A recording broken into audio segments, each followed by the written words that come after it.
I am drowning. There's no sign of land.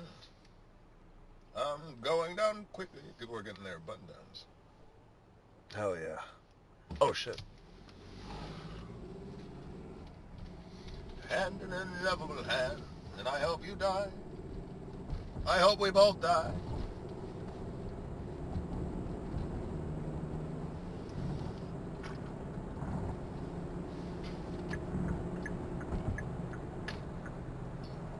Hello. Surprise! Part 2. Inside along Folie Deux. Folie, Folie Deux. which was underrated. Okay, go you guys off. were wrong. Go on. Speak on that. Maybe it's because everybody said it was the worst movie ever. I preferred it to the first one. Wow. I thought Folie Deux was better than the first Joker. Wow. Speak on that. I think everybody just wants the same slop. They just want the Dark Knight over and over again forever, or they just want the same thing over and over again forever, and they don't want anybody to branch out and do different things that are interesting. Speak on that. What else is there to speak? Speak on it. I spoke. Hey, speak on that. Chad, are you guys Folie Deux Chads? Why are you on an Xbox microphone? Oh, is it bad? Probably because you're, yeah, it's on voice. It's. Oh, how do you shut that off? Let me see if I can turn it off. Bam. Oh, no. Media? I can unplug it. No, I can fix this. It thinks we're constantly talking to the phone. On the phone. Oh. Okay, how do What about now? Can you hear us? No, I think it...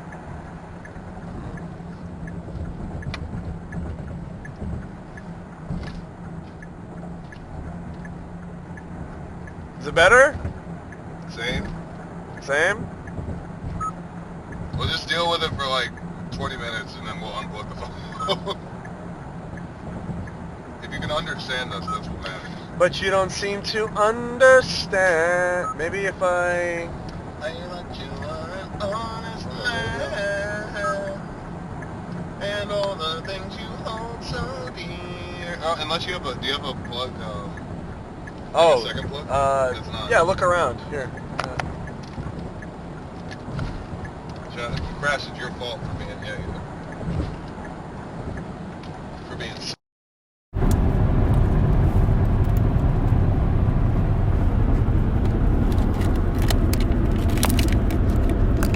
Better? Yeah, of course it's better. Hello. That should fix it. Check 1, 2. Is Oh this on? yeah. I got you where I want Better. you. That's And better.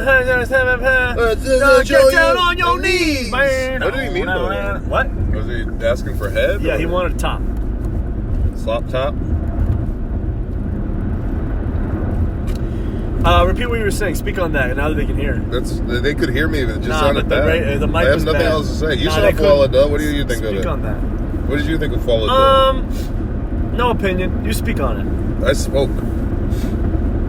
Keep your finger on the switch, done.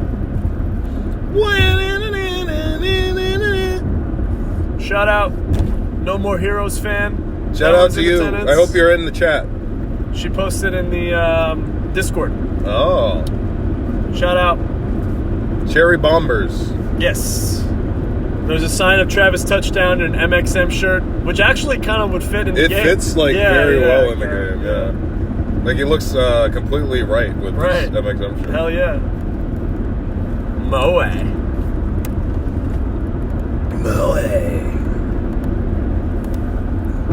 We were just talking about that. Yeah. About No More Heroes being a game that's bad on purpose. Maybe she made this. Maybe she was watching Inside Along on the way. And so she has brought a No More Heroes sign to AEW before, but when I posted the Killer 7 shirt, she decided she was gonna do that for here.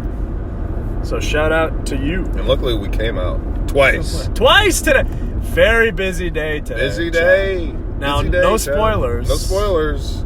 No spoilers. But maybe we walked out with a little bit of gold. Ooh, a little bit of new hardware. Uh-oh. Uh-oh. Oh, no spoilers. No spoilers. Maybe, Well, let's just say I got just say- something new to keep my pants around my waist. let's just say maybe you should tune into the Ring of Honor this week. You if should that's what pay they put it on. $50 for Honor Club. Or the Honor Club. Or whatever, how much it costs. Because it'll be worth it for this one. Let's just say we're making a big play for HBO Max. Let's just say you'll be seeing us on True TV. Let's just Very say soon. the deal rests upon the shoulders of the MXM collection. Yes. If you were in the audience, don't spoil it. Don't spoil. No spoilers. I don't think they have a drive-thru, bro. No chance. Why would you... No, wait, they do. I see it. Now, I thought about going to Macca's, because I thought about, just in the spirit of Inside Along, buying the 14 cookie tote. Oh, yeah. But we're only in Jacksonville once, probably. It's And been so Whataburger long. is better And they don't have it in Orlando for some than reason. In-N-Out. Well, it's only in It's Texas. not better than In-N-Out, but it's pretty good. I would say it's like second.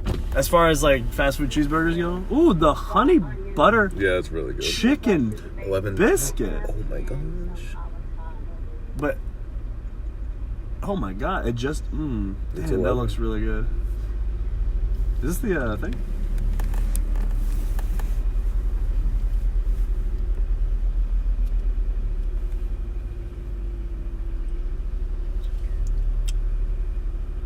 They have chocolate chip cookies. They have chocolate chunk brownies. No spoilers. Oh, no spoilers. No spoilers. The 4 for $4. What is that? Is that when you get 4 patties? Like an In-N-Out. Yeah, that is the 4. You've done 4 by 4? What are you, insane? Most I've done is a 3 by 3. Welcome to Whataburger. My name is Haley. Can I interest you in our new Monterey Milk Burger tonight? No thanks, I'm good. Alright, are you ready to order? Would you like a few more minutes on the menu? I'm ready to order. Alright, go ahead. Could I get the double meat Whataburger with cheese? The double with cheese. Neil, what's your drink? I'll have a chocolate milk. Chocolate milk. Gotcha. Yeah, and for the cheeseburger, could I have it with just cheese and ketchup for toppings and nothing else? I'm sorry, one more time. Could I have it with just cheese and ketchup, no other toppings? Cheese and ketchup. Got it. So plain, and then also for ketchup. There you go. Thanks. And I will also... What's the sauce on the honey butter chicken biscuit? Is that available right now?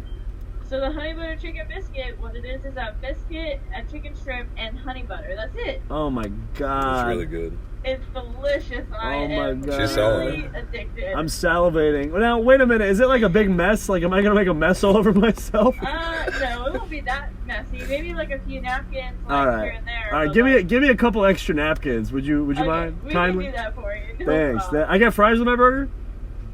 Yes, you do. Do you want just the sandwich with the honey butter? Yeah. And then I'll do the burger meal, yeah. Okay, so yeah, so I have the double with cheese, left it plain with stuff for ketchup, and then I have the chocolate milk medium fry, and then the honey butter biscuit. Give me a small What? vanilla milkshake. What do you want? A small vanilla milkshake. And could I also get a small vanilla milkshake for Is my that vanilla vanilla, friend baby? here? Small vanilla shake. For my small vanilla friend. That's from the opposite of this. Nope, I'm good, thank you. Alright, can I get a name for your order?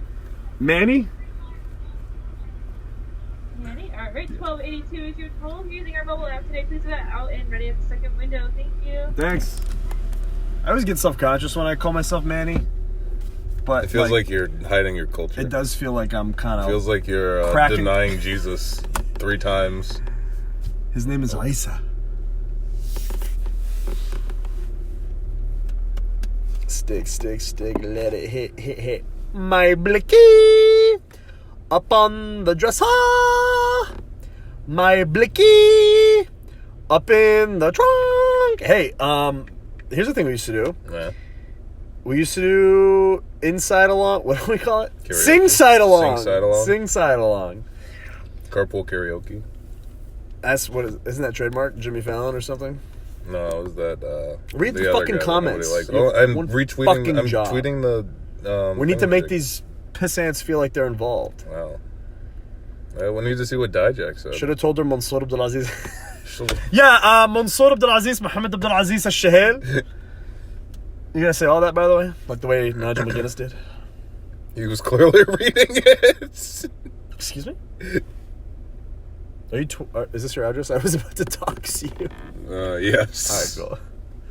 I was straight up doxing you. Please don't. I hope we die. I hope we both die. Do the Costco. We bring the boom! That's what we do. We bring the boom! We bring the boom to you. We bring the boom. A double chocolate chunk. That's what I'm actually a fan of the new metal song that they are now producing. Let's hear it. It's, hold on, let me see if I can pull it up. Costco guys, new metal. You haven't heard it? I've heard of it.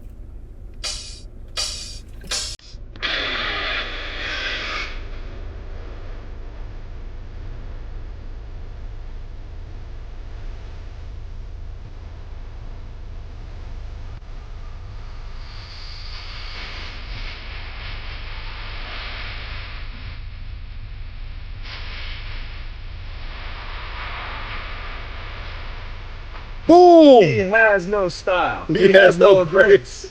This calm has a funny thing. I actually, when the first time I heard it, I'm confident to double check and chicken base.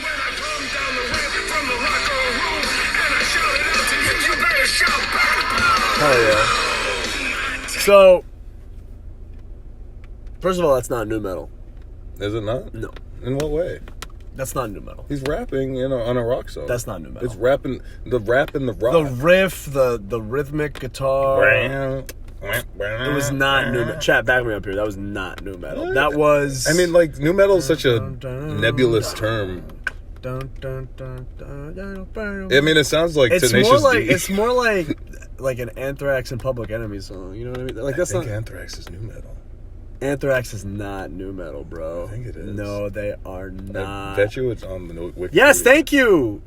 Shame Monster, doesn't Run sound- DMC rock, yeah. Yeah, but that's like the precipice of new metal. It's kind of It like does sound like Run DMC rock. yeah. It's like Rage Against the Machine, But that's where it it's like came rhythmic. They're thrash. Yeah, it's thrash. It's thrash. It's hardcore. Dude, I saw a video of a mosh pit at a hardcore show. Like the kind of shit that It looks unpleasant. like the kind of shit that the Butcher plays or Brody. Yeah. They're just fucking punching each other. Oh my god, who's that? Oh, it's me. They're just punching each other. I was like, oh my god, I don't want to do that I at think all. they just need to work out some aggression. Well, at Korn, we were just pushing and having fun. Yeah. Some people were I like, like a little push. yeah, a little push is nice. Yeah. I go to a Brody show just to experience. Death Grips, the mosh pit was, but they're all nerds. Death Grips? Yeah, if you go to like a Death Grips or like a JPEG it was just a bunch of Mafia, like skinny white white people. boys. Yeah, that's true actually. Your food is ready. I don't think that's true. Hey, who's that? Jacek. Jacek. Jacek. Jacek 7. Thanks for the subscription, my friend. I need to see you all in a mosh pit at a God's Hate show.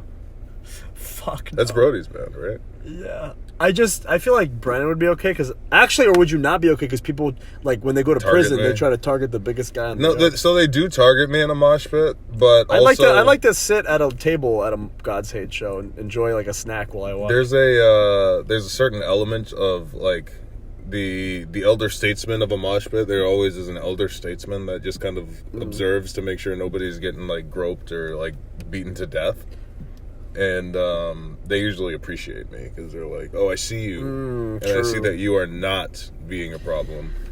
Shame Monster got sucker punched at Limp Bizkit / Method Man and Redman. Oh, that's so awesome. That's pretty cool. Dung dung dung dung dung DJ meow. Look up to the cross. Who's the boss? Who's the boss? You ever hear? Did we hit our Together, finish? Man? Did we hit our finish on Big Justice? No spoilers. No spoilers. Are y'all gonna be at the February 8th collision in Texas? Almost definitely. Almost. For certain. Almost definitely. For sure. Probably. I'd be shocked if we weren't. Something would have to go catastrophically wrong. Knock on wood. I think OC was thrown off the stage at a hardcore show. Was it OC or Darby? Darby would do that on the weekend. Getting tickets now. Hey, we sold tickets! Yeah! We sold tickets! Tell Tony, Tell Tony. tweet Tony Khan and say, I just bought 2 tickets to see MXM. He will see it. He will see it. So I would actually like you to tweet that. You Please just tweet bought a it. ticket. Please see it. Please say that. That would help us immensely.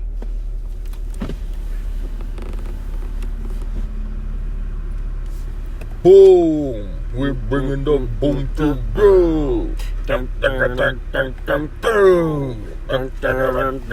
It's a little Alice in Chains. It is, yeah. I'll have a double meal with a chocolate milk, a honey butter biscuit, and a vanilla shake. That's right. Your total is $20.82. There you go.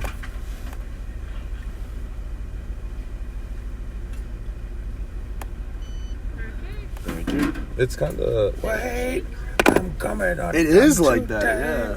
Which is kind of new metal, so Which I is new metal. get what you're saying. Yeah. Right, here's your receipt. Give me a minute for that chocolate Sure, milk. thanks. For that chicken bake? I thought you said chocolate milk. I thought that was the holdup. For the chicken bake. What, do they have to milk a chocolate cow? Yeah, I have to milk the chocolate cow. Burgers with the boys. I'm a vegetarian. He is a vegetarian. He's a I'm pescatarian. a pescatarian. I'm a Presbyterian. I'm Catholic. Great joke. Great joke. Everybody, watch Making a Maximum. Actually, Steel making it maximum. Yeah, watch it pirated. I wouldn't be surprised if they just took it down. I know, it's all up. Oh yeah? You've Yep. seen it recently? What did we used it recently because we sent it to Sanjay to show that we could do it. That's true. Reviewbrah collab would be huge for us, actually. That would be huge. My day is ruined. Who is your favorite? My disappointment is immeasurable. Who's your favorite food reviewer? Is it Ryback? My close personal enemy? Cool jacket that I'm wearing. You see it? You can buy it. You can buy or it. You can pre-order it. Yep. That's the insider's jacket. Specifically for viewers of this stream. Touch tips with the cashier. You think I can pull it off?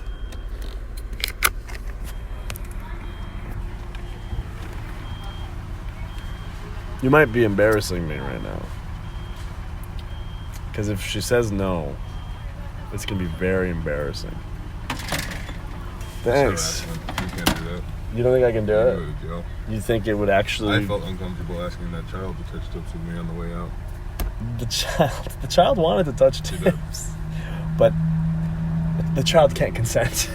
So perhaps it wasn't the best thing to do. Negative aura, don't do it. Are you talking about me? You can't be serious.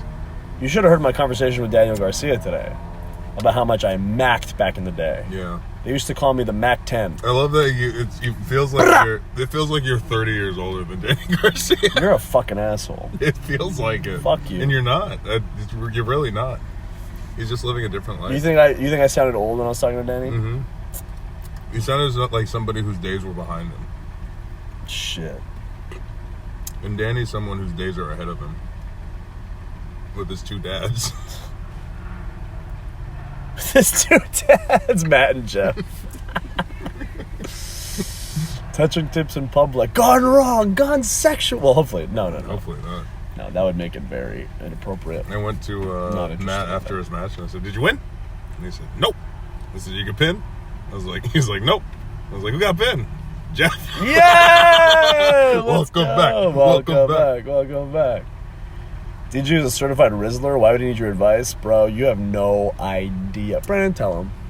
Well, yeah, no, man. I mean, there's something to be said. I understand he's got aura. He's an aura farmer. I call him this.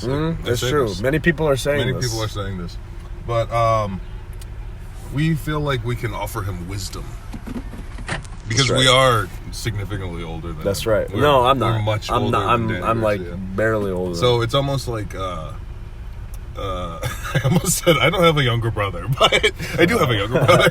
Damn, that's cool. But it's just like it's offering a roadmap of things to expect in relationships because we are relationally more mature than him. Yeah, but that's not what I was talking about. I was talking about the crazy shit I used to do back Yeah, then. you want to talk about it on stream? Hell So no. that they can clip it and send it to your wife. Legally, I can't. I legally can't.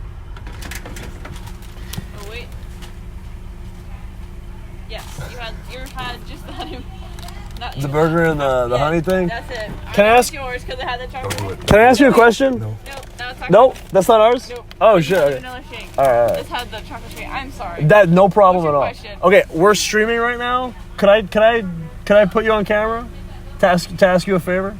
Is that okay? Sure. All right, cool. Would you mind just touching my index, just touching tips with me? Yes. Wow. Thank you. Positive aura. I did it. We did it. You And we think- did it for free. Thought it was a joke. We would have used to ask people for money for that kind of thing. We're fine. We don't need. For now. We're grown ass men with houses, wives. Tom Videogre, thanks for subscribing.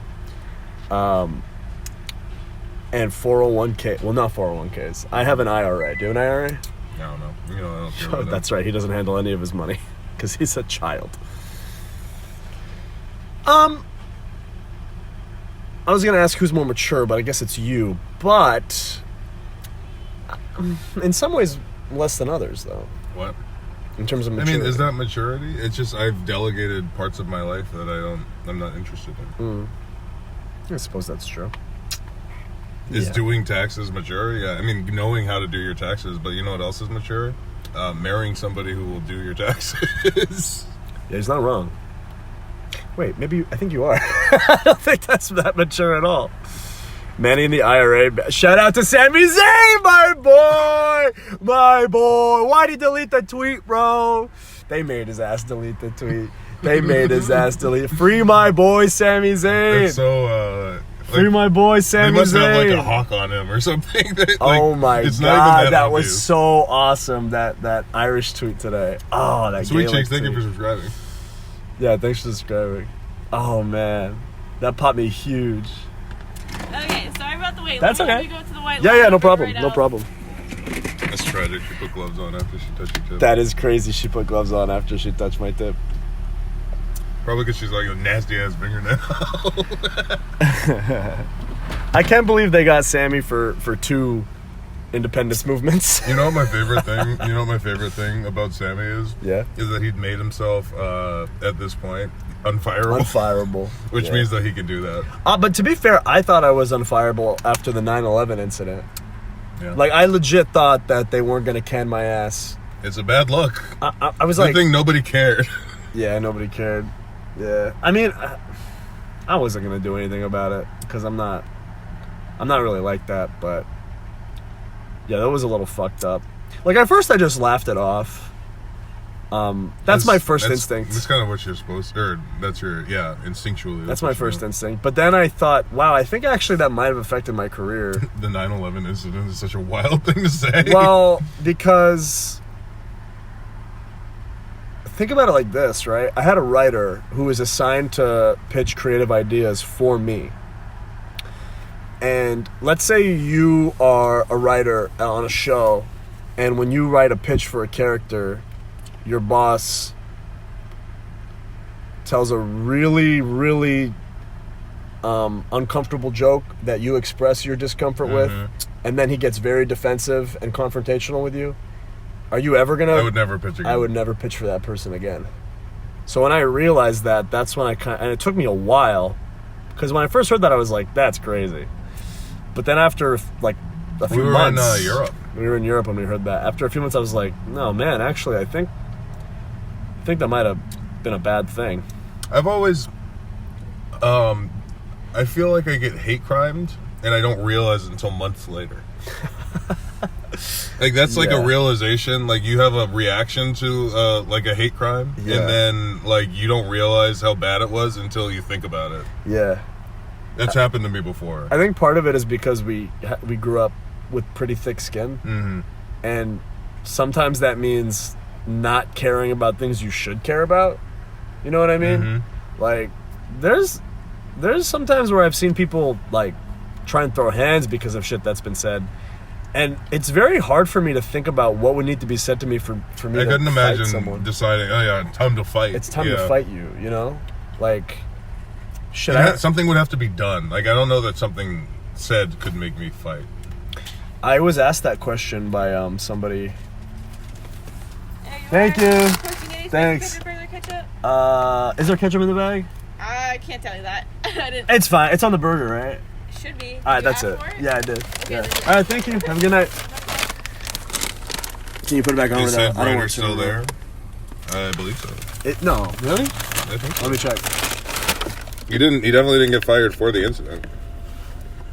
If he's not there, it's because it's because of the regime change. Shit, what was his name?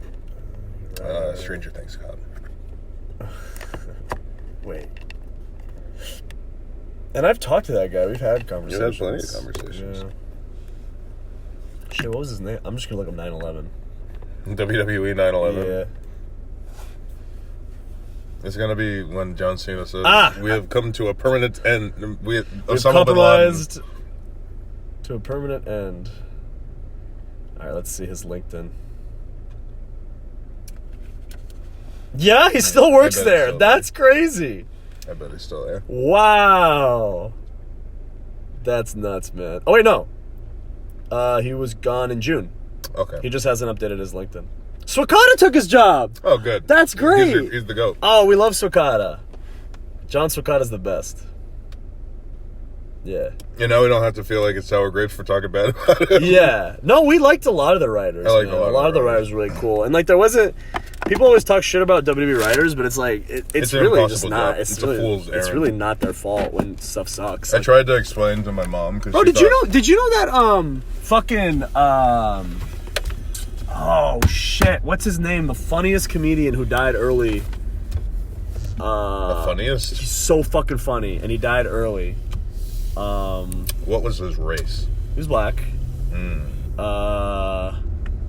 Fuck, Chad, help me out here. He was so funny. He'd go on Opie and Anthony. He would do a set about I can't even say it. My wife will get pissed off. But he'd be like, ain't that better? Ain't that better? Richard Pryor died at in his 70s. Patrice? Patrice, yes. How'd you forget Patrice? Patrice O'Neal. Yeah. I don't know. We just did that concussion Beetlejuice. Come on, B. Patrice O'Neal was a writer at WWE. Did you know that? And you would think, oh, surely it would have been like the best thing ever. But that environment literally was just, he was like, what the fuck is this? I quit. Like, he was like, not. He was not. It's not. I explained to my mom because my mom was like, "Yeah, you're not going to be able to wrestle forever. Like, I think you'd be a great writer for a wrestling show." And I was like, "Yeah, if writers for wrestling shows had anything to do with writing a wrestling show."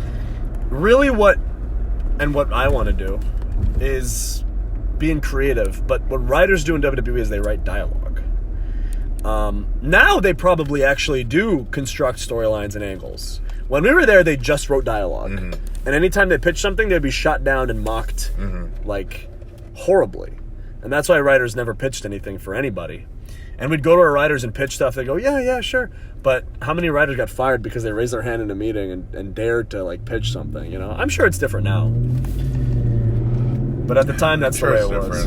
But I'm sure it's, like, different in another way, too. Like, yeah, I mean, there's always quirks to the job. Yeah. But, yeah.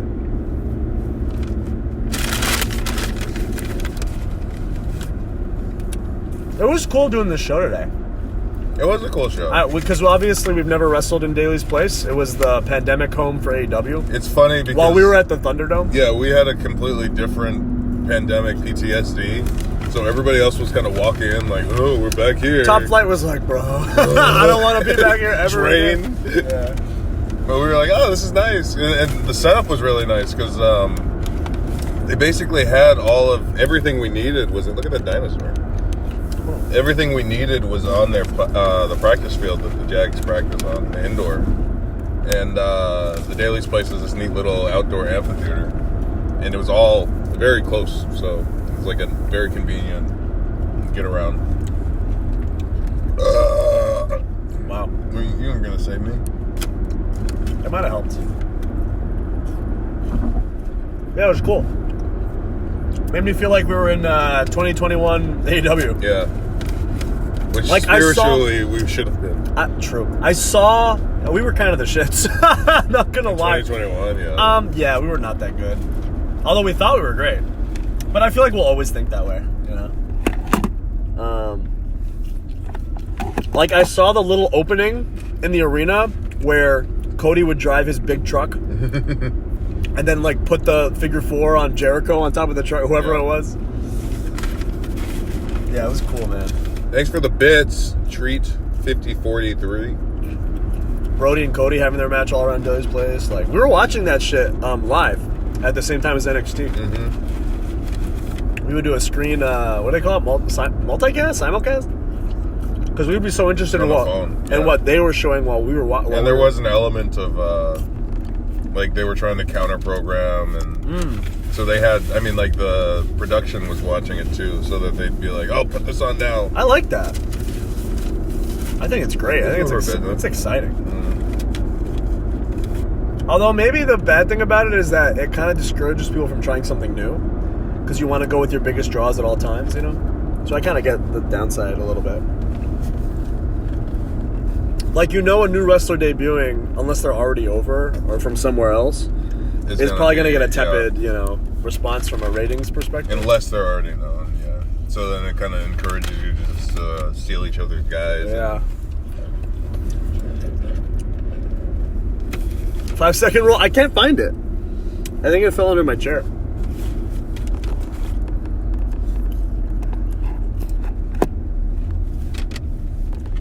Should we try the chocolate milk, chat? Let's try some of this chocolate milk. I deserve a shitty meal. I've been eating so good all week. I've been working out because I knew I had a singles match. How did you know? Serpentico told me about this like 2. Oh shit! Yeah, but we didn't know it was gonna happen. No, but I figured it would happen here. Yeah, I figured it would be a part of the show because I figured I thought it would happen Tony last put week. Together Jacksonville. Yeah, it's a great place to have him do a match because he was an MVP here. No spoilers. No spoilers.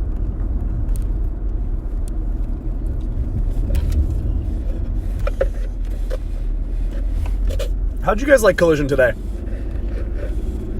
You I didn't really see much of it because we were so busy. Yeah, we were so busy.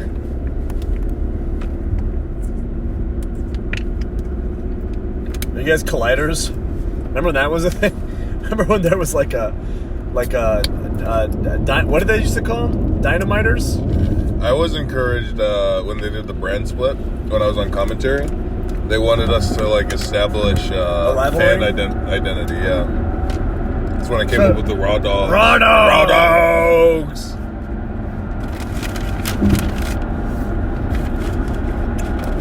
This is a Kano pick.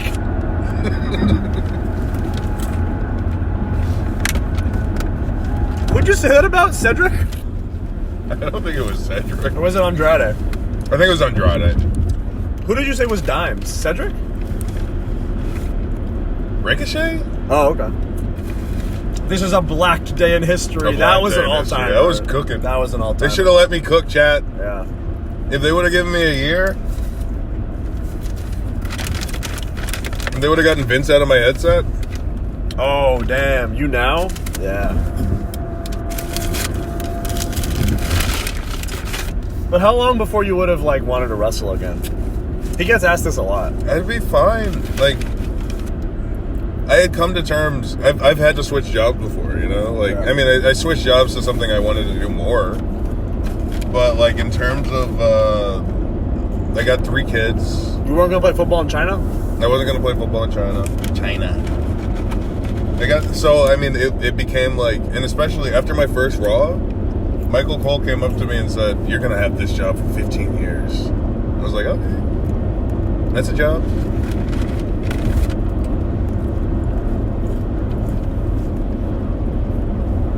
The Impaled by a Hammer, I've explained this, and I know you know this, CM Origins, because you're a regular, was not my fault. Vince told me to say it in my headset, and he got really mad because I stopped to not say it, and he said, "Say it! Say it! Say it!" I would have pissed my pants. I'd be like, what the fuck is happening? That whole night was like a fever dream because it was like that. It was that awful red cage match, and the fans hated it, and there was a disqualification, and I'm sitting there on commentary for my first pay-per-view, and I'm like, I'm trying to think of a reason why they would disqualify Hell in a Cell. And I'm like, I think the referee, the official, just doesn't want a man to die on my TV. Yeah. And then I hear Vince like, sit out, lay out, say nothing, don't explain anything. That's so funny. I said, all right. Don't explain anything. Don't explain anything was a hell of a call that I got. And another hell of a call was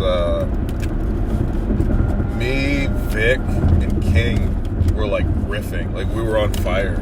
We had like a really good show. We were bouncing off each other. We felt super comfortable. Like I was like, oh, we're in a rhythm right now. Like this could be it. This is the next 15 years. In a commercial break, Vince gets in my ear and he says, you guys sound like you're having too much fun. You're not there yet. You're not there yet. You're not there yet. You're having too much fun. And I was like, all right. Damn. I don't know what else to say. Like it killed me for the rest of the show because I was like, I don't know what to do. Because surely you want to sound like you're having fun at your fun show, right? Yeah. Maybe he was pissed because he thinks you can't make friends that quickly. It makes no sense. You've only known each other for 2 weeks. How could you befriend Vic in such a rate? Damn, there was some tall motherfuckers behind that commentary booth. Me and Vic? Yeah. The King was on a box. They do on cams for commentary, and they put King on a box. That's crazy.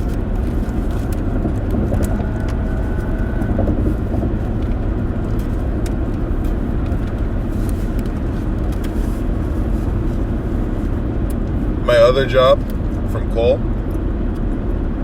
was to be the young, hip voice who would jump down King's throat if he said anything off color.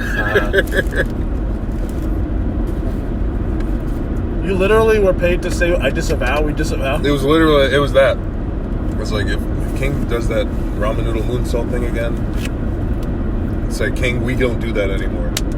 How funny would that have been? That would have been wild. If you publicly scolded King. I would have felt so bad.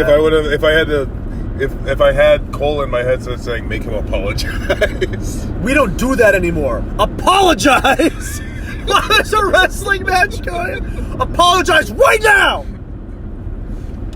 That actually would be fucking awesome. That would be fucking awesome. And you being so big, like, it kind of makes sense. You just start bullying people to, like, apologize on air. It'd have to be a match, right? Yeah.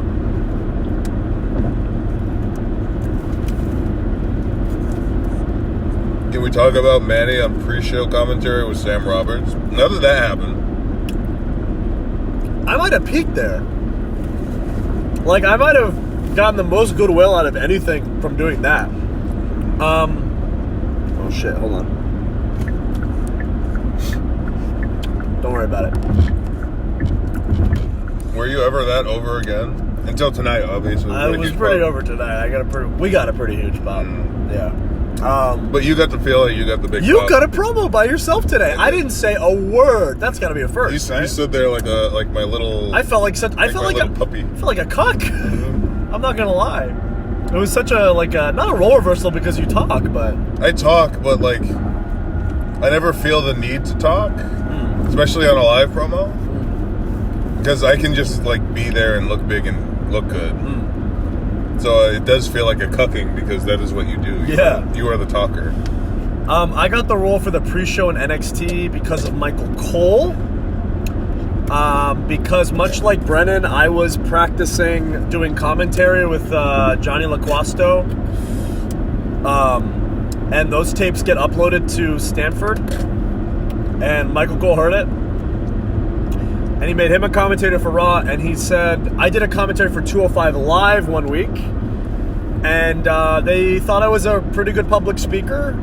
So I got that gig on the pre-show for NXT. And I'm pretty sure I fucked it all up after the show because of that motherfucker Dijak. When Triple H was having a post-show meeting with everybody, and one of our inside jokes was because Hunter will say something is epic a lot. He'll say, that was epic. That was epic, guys. Or like, that was loud. He likes to call things epic. So Hunter's putting over everybody for the show. Dijak had his match with Keith. And Hunter goes, even Mansoor had a moment tonight that was completely epic. and I see Dijak's face, his smile, like his lips curl, and I can't help but go, and Hunter saw me, and I felt so fucking bad. And I really hope he didn't take it like in the wrong way, because it was a nice thing for him to say. And Sam was great because he played the heel perfectly for me, like exactly what a match is supposed to be, you know, is that. So Well worked. yeah. Stream died? No, we're back in that area. Oh, looks like it's still on for me. Double chug chocolate cookies and chicken pinks. I'm bringing the book to you.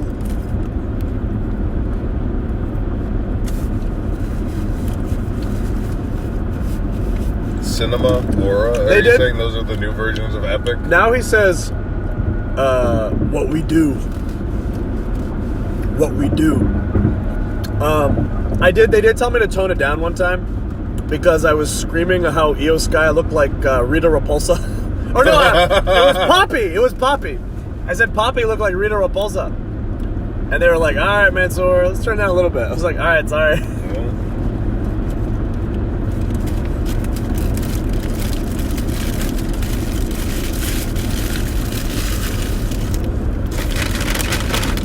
We're okay now. Yeah, these are all moments in time.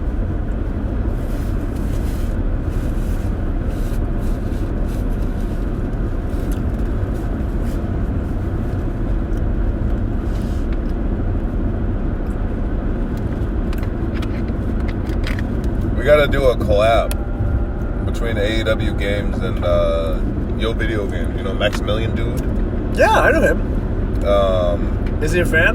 Unruly has he posted a picture of our button up that he bought. Oh, cool. Yeah. Yeah, I'd love to. We should reach out. Sure. Cross-pollinate. Yeah.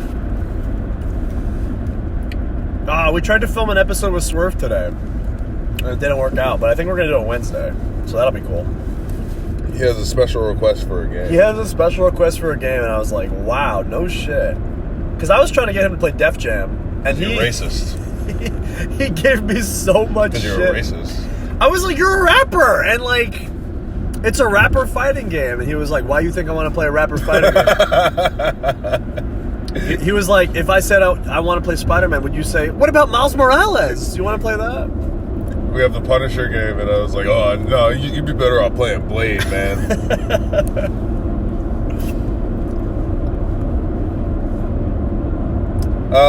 No spoilers, fun Vasily time about us and Swerve happening in an AEW ring. No spoilers. Is that going to be? No, it won't be. No, it won't be on It'll be on YouTube? Stuff. You think they'll post it on YouTube? Oh, no, I think the Boom guys will post it. Oh, true, yeah. Yeah, check out the Costco guys' vlog. That's where you'll see it.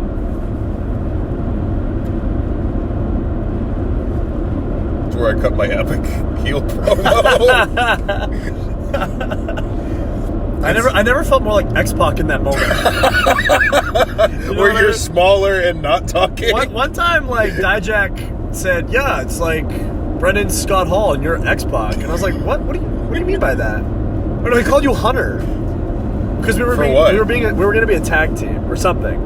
And Dijak was like, yeah, Brennan's like the Triple H and you're the X-Pac. I was like, what the fuck do you mean by that?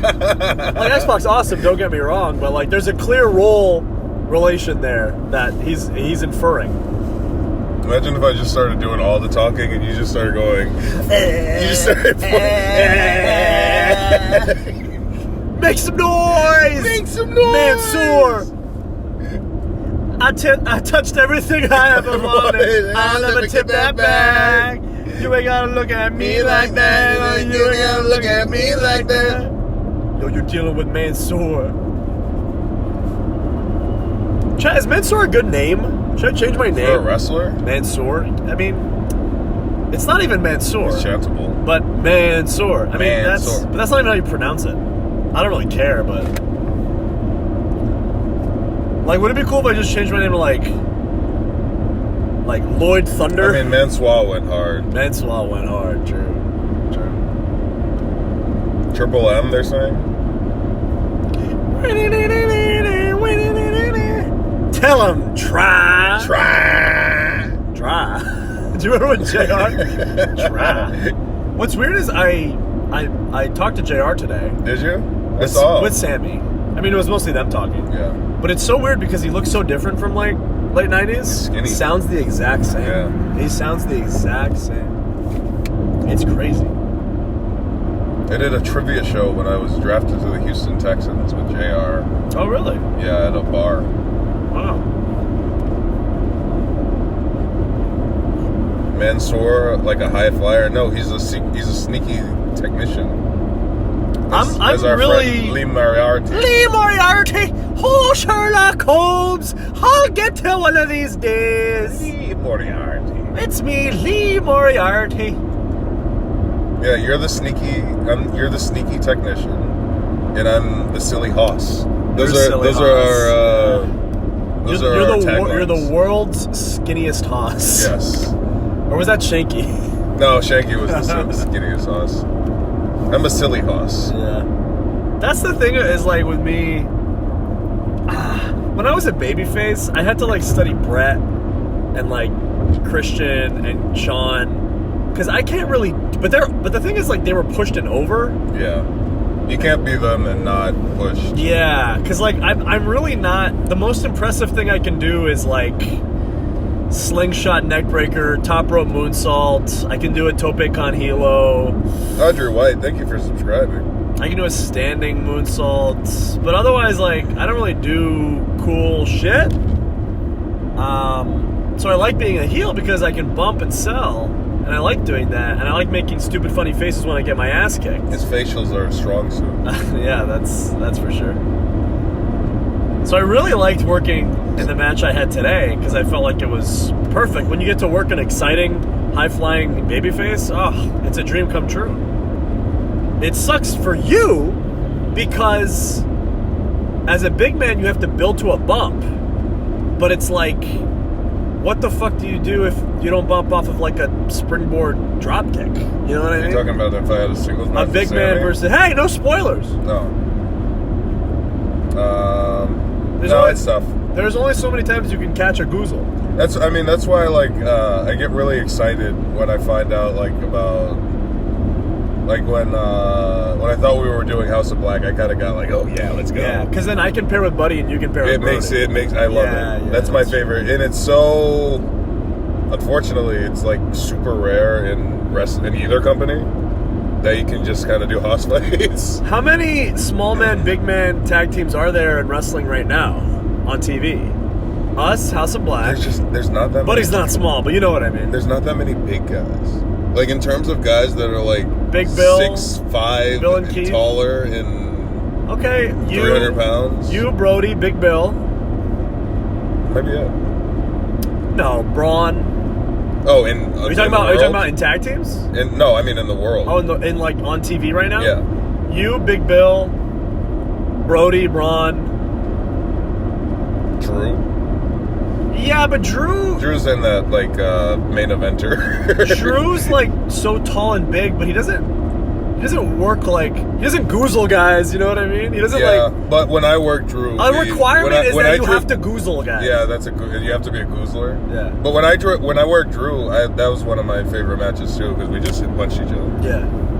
He's huge. Yeah. But so is Randy, and Randy's not a hoss, even though he's like 300 pounds. Yeah, he's huge. 6'6", 300 pounds. So he is, but he doesn't work like a hoss. You know what I mean? He doesn't. No. It's the goozle. You've got to goozle. You gotta do a Luchasaurus. If I work Luchasaurus, you gotta do a goozle or a power slam. Yeah, Luchasaurus. Yeah, there's not. I don't get to. That's the kind of match that I get excited for is going against big guys, especially in AEW because it has the built-in like meat chant. Yeah, true. There's still Billy Gunn. Yeah, Billy's. He's so fucking big. He's huge. He's giant. It's crazy. Because two big guys, I guess it's the opposite, where I always have to build to a bump, so it's kind of like it limits the offense that I can take and what can be done. It's tough. But when it's two big guys, you can kind of bounce off each other and then build to you both bumping, and then everybody thinks it's awesome. Oh yeah, Archer. Yep. He's a goozler. He's a goozler. Giant Bass Pro Shop. It's not the Pyramids. Working at the Pyramids tonight.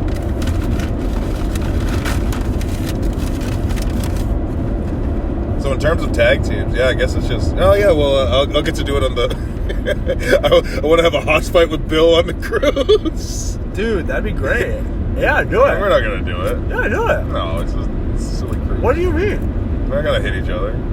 Just do shoulder tackles. It's that. It's an AW crowd. They'll chant meat. No, That'd be awesome. I mean get into it. Get in. You want to go? Oh, you I want want to play football. Oh yeah. Yeah. Speaking of, talk about being in your old job. My old stomping grounds. Where I you was train? I was right in the shadow of my old job. We parked Shadow in the of the parking job lot. tree? Yeah, shadow of the job tree. That's gonna be my memoir. That was cool. Was that the turf you played on? Like that? I think that indoor field was there because I remember the ad on the wall. That was the parking lot that we parked in.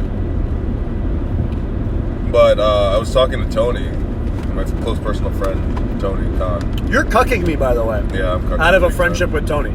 You are massively cucking me. I don't think he's a Muslim. I haven't had a conversation with Tony about anything because every fucking time we're near him, you guys talk about football, and it pisses me off. I'm sorry. You're fucking me. He doesn't play video games. Like there's nothing we. I don't know why he doesn't play video games. I feel like he'd like video games. I think he likes too many things to play video games. Yeah. He likes sports. He likes wrestling. He does like sports, which I don't like. You have to. It's funny seeing brain turn on into sports mode. You see it all the time where know. Somebody's like, "Oh yeah, I got to talk to this football guy about football," and I'm like, "Yeah, football." I can fake it really good because my dad obviously loves it and is very involved in it, and then my brother still works in the NFL, so it's his life. So I get enough via osmosis in conversations to know what's going on to carry a conversation, which is one of my sociopath traits, is that I can do that with a lot of things.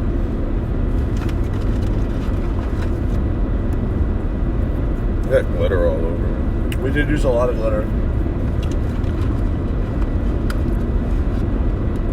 Did I come up with Dio Madden? I came up with Dio in NXT back in those days when they didn't give you a name as soon as you came off the volleyball court. If you wanted a name, you presented them with a list of first names and last names that you would be okay with using. And they would pick two at random. And they picked Dio. You'd give first names and last names. First names and last names. And I put them and then pick one in first and yeah, they pick one first and one last. And usually not the one you put together to they sound were good. never the ones that you put together.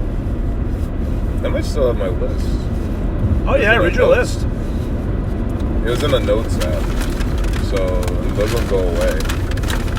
What the? Wait a minute. What the?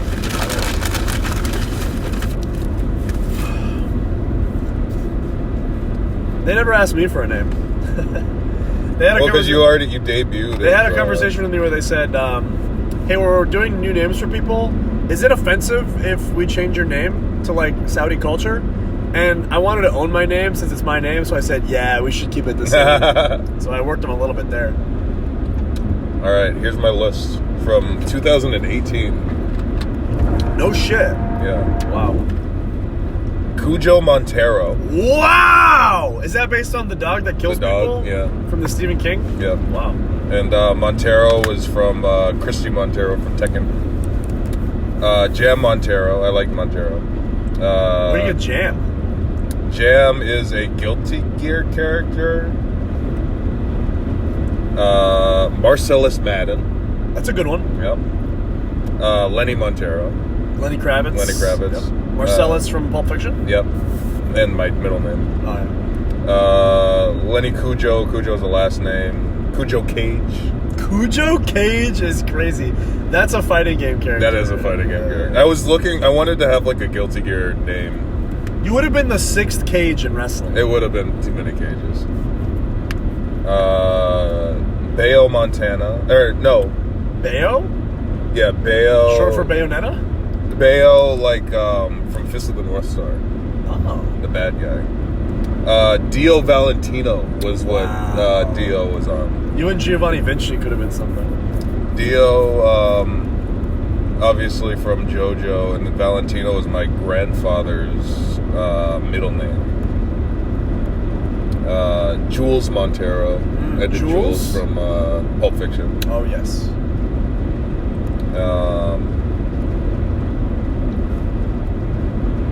Yeah, that was it. And I went with Dio and Adam, which is good. I didn't dislike it. Yeah, it rolls off the tongue. I remember when they put out all those t-shirts, and your shirt was the same style, Swerve shirt. And I was like, oh shit, let's go. I thought that was it. I thought I was ready. Let's go. And then I got called to commentary. Yeah. Do you think if you didn't get called to commentary, you would have tagged with Swerve? I would have. Wow. What could have been? I think I would have. What could have been? And that would have changed everything for both of us. Yeah, because he wouldn't have done Hit Row. He wouldn't have done Hit Row. I think we would have worked. Because we were pretty very awesome. Cool. Yeah, we were pretty awesome. Cool. And Generation Chill is an awesome Generation Chill is an awesome name. Generation Chill is an awesome name. I think we'd probably still be there. So, which means he wouldn't have had, the awesome run that he's had in AEW. So, you think he'd still be there? I think because he got called up with Hit Row. He got called up with Hit Row. If he would have got called up with me, and we were awesome. And he was only let go because of residual heat from other people. Yes. Wow, that's true. I wouldn't have been a problem. Imagine the what if. The alternate universe. Where in a way he's kind of relegated as a tag team guy in a division that they don't really, Speak on that. No, don't speak on that. I won't.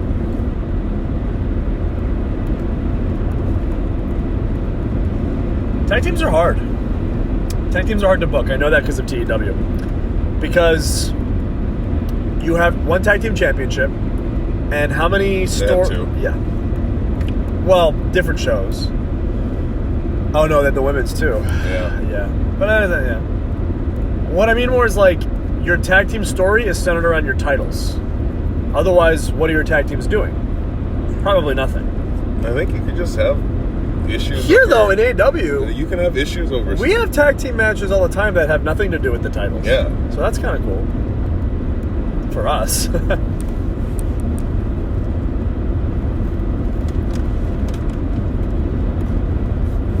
That's what I was talking to Tony after the segment, no spoilers. And it was me and Swerve talking to Tony. And I was like, hey, Tony, did you know that for a long portion of my career, the greatest match that I ever had was teaming with Swerve? Was it in Jacksonville? In Jacksonville. Yes. It was in Jacksonville. Versus Imperium? That was an awesome match. Yeah. That was the first time I realized I could be good at wrestling. I was like, oh, that was me as Danny DeVito, and I was like, I get it. It does a lot for your confidence when you have a banger. Oh, this is and awesome. Everybody, this is awesome chant. I remember, I walked out and I was like, wow, I could be on Black and Gold.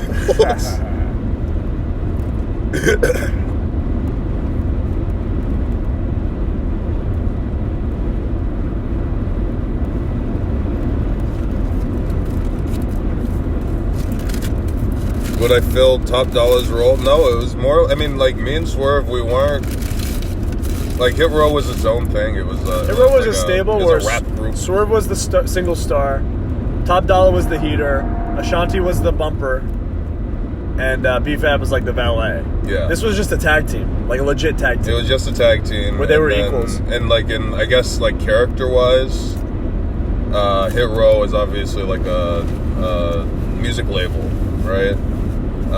Generation Chill, we were kind of just two cool black guys. It was kind of, so it was a play on Swerve being a vet, because Generation Yeah, Kill. Generation Kill.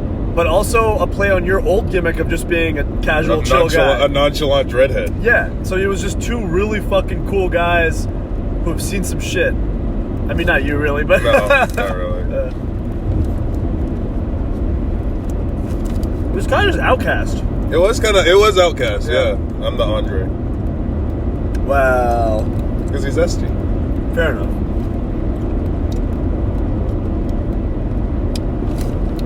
Swerve's the Andre because he's better. I was going to say B-Boy's the Janetti here, so... You ever think it's crazy that they put out an album where one was Andre's and one was B-Boy's? Yeah. And then it was like so obvious that Andre's side was better that it was like, Well, it's because, I mean, they split the album. System of a Down did this too. Mesmerized and Where they had such irreconcilable differences. I don't know if they ever fought though, B-Boy and Andre. I think it was just like chill. They had an amicable ending. I think so, yeah. But there was definitely and it's always Andre wanted to do. I want to do not rap. I want to do not rap. Yeah.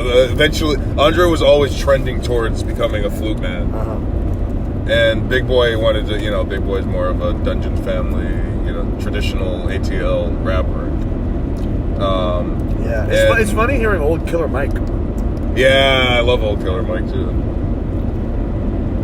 And System of a Down was the same way. It was Surge wanted to do more symphonic, get away from the hard rock, but Darren just wanted to do hard rock.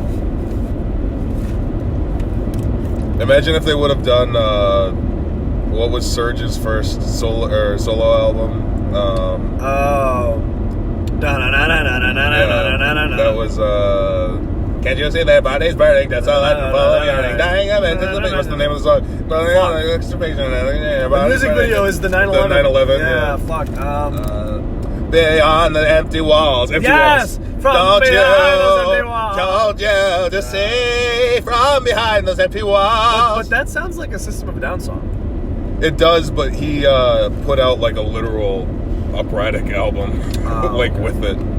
Kind of like who's the lead singer of Faith No More? Mike Patton? He did an opera album? He did an Italian opera album, which was pretty fucking sweet. Fire. He's a great singer. Chad, what's the lead singer of Faith No More's name? Mike Patton? Yeah, they did Empty Walls, and it was Scars on Broadway. It was a split album. Right. If that was the Hypnotize Mesmerize.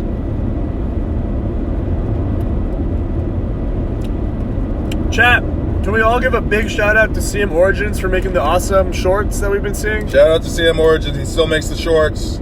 For Bornamico that you see on Instagram, for AW Games, YouTube Shorts, TikToks, extremely talented. Mike Patton, yes, thank you. Oh, is that cop? No. Alright. We love you, CM. No, don't say that. Oh. I like Scars on Broadway. Scars on Broadway is good. They only made one album. I didn't like Surge's second album nearly as much. Harakiri. And he did Mr. Bungle, yeah, California, right? It's a great album. And still the editor for the MXM collection.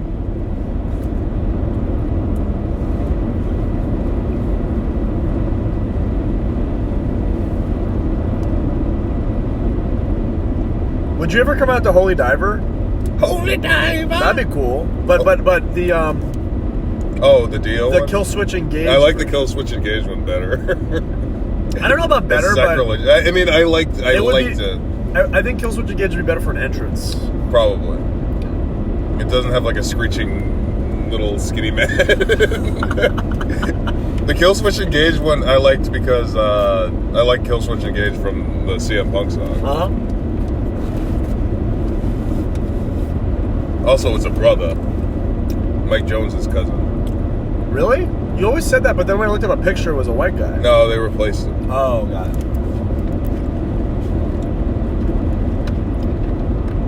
What do you want to sing karaoke on the Jericho Cruise? Oh yeah. System of a Down. System of a Down. I don't know if I can hit that. Which one? But if you want to get Chris's respect, you got to sing some boomer rock, bro. You got to sing some like Iron Maiden. A white man came across the sea. He brought us pain and misery. I learned that song from Rock Band. What's a good boomer song? Iron Maiden, AC/DC. There's so many. There's certain. I'm trying to think of the quintessential boomercore hard rock. Styx. AC/DC. Styx. Yeah. You know, Come Sailing Away. And they all sound like this. I'm sailing away. Set an open course for the. We get it. There's no parking. Holy fuck. You can't see this chat, but there's 1,000 no parking signs. There's like a. On both sides too. End of Heartache for Roddy. Would be bass. But like he's not. Like he's a dad. Like he's a dad. He's a total DILF now. I don't know if that fits him. You know what I mean? What did they come out to today? Just Square. Let up. Square. What? Chicks. Booty. Man, a moment in time where I would hear that song every night, 3 nights a week for like a year. That was the thing. We were talking about on the way here, we used to do this drive. Or not this drive specifically, but some drive like it 3 times a week, every week. And on these shows, especially like when Hunter was in his friggin' Dragon Gate era, there was Undisputed that would have like 3 matches on every Coconut, which is crazy. Imagine making them have all those matches every week. At a certain point during our time in the PC, they did stop booking stars. They did stop. Do you remember that? Yeah. And then the main events of Coconut Loops were like what? Like me and Kona? Yeah. It was like horrible. Like nobody was coming back. We would kill the territory. Kill the town. You get 4 undisputed matches a night. You get like 5 sanity matches. You hear splam boom, splam boom, splam boom, and sometimes they do them right after each other. Like Nikki would have a match, and she'd come out and just splam boom, and then Davo. They didn't have it yet. That was a main roster. When they all had different songs, I thought that was really cool. I thought that was really a leitmotif. I love a leitmotif. I love a leitmotif. My name is Bud. Nikki's was ooh,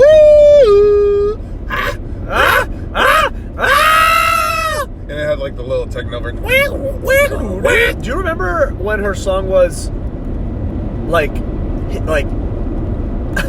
try it, bitch? What was that? Do you remember that? Yeah. What the fuck? That was like pre-Ash, right? No, I think it was Post-Ash? I think it was pre-Wyatt 6. Wow. Try it, bitch. What was it, chat? Chat, what was Nikki's song before the Wyatt 6 where it was like, try me, bitch, or something? Can somebody find the name of that so we can play it? Yeah, Kona was robbed, bro. He would have been so good. Imagine how good he would have been in 2.0? 2.0. Yeah. Fuck, he was so good. Think about like a good hand in 2.0 Would with be like a so. good character. They need good hands so bad, bro.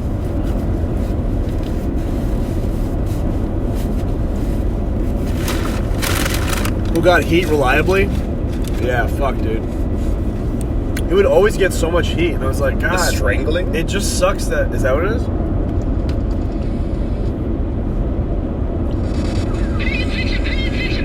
Pay attention, bitch! And it still had the mud. I love the circus theme.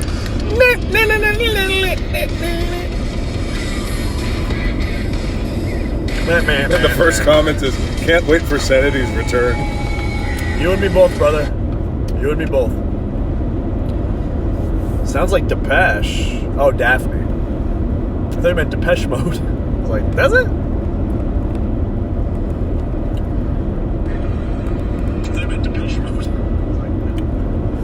All I ever wanted, All I ever needed was here in my arms. are very unnecessary. They can only do harm. You gotta get gas. Is that Boomer? Depeche? No, fuck no. No, Jericho it's not- doesn't it's not rock. Jericho doesn't like Depeche It's Mode. not Depeche No Mode. chance. He's not gonna like that. What about Duran Duran? I like Duran Duran. What about Weezer? You think Jericho likes Weezer? No chance. Chad, give us some Boomer, the Boomer core. There's got to be one that I love. I have a very wide taste in music. Give us Essential Boomer core, please. We got Iron Maiden. We're gonna have to AC/DC. We're gonna have to sing AC/DC. Styx.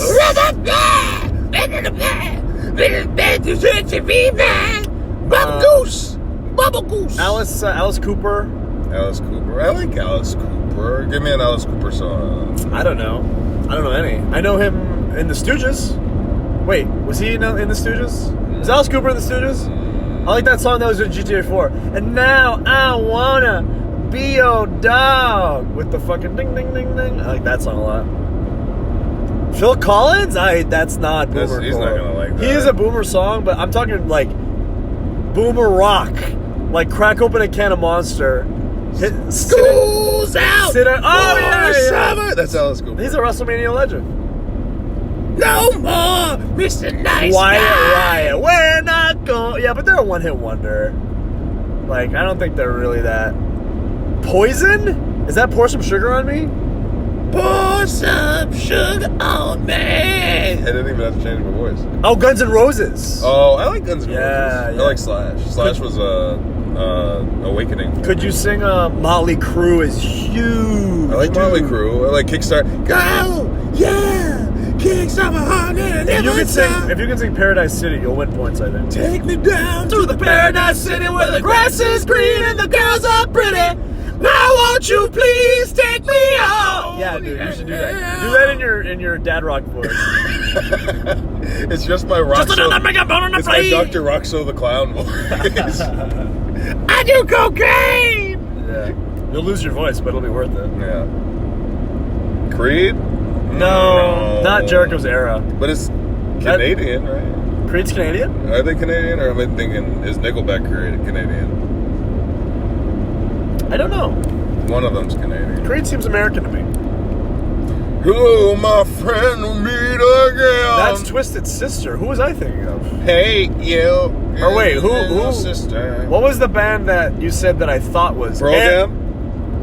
Nah. But it was his theme song. Shit. It was his theme song. It was his theme song.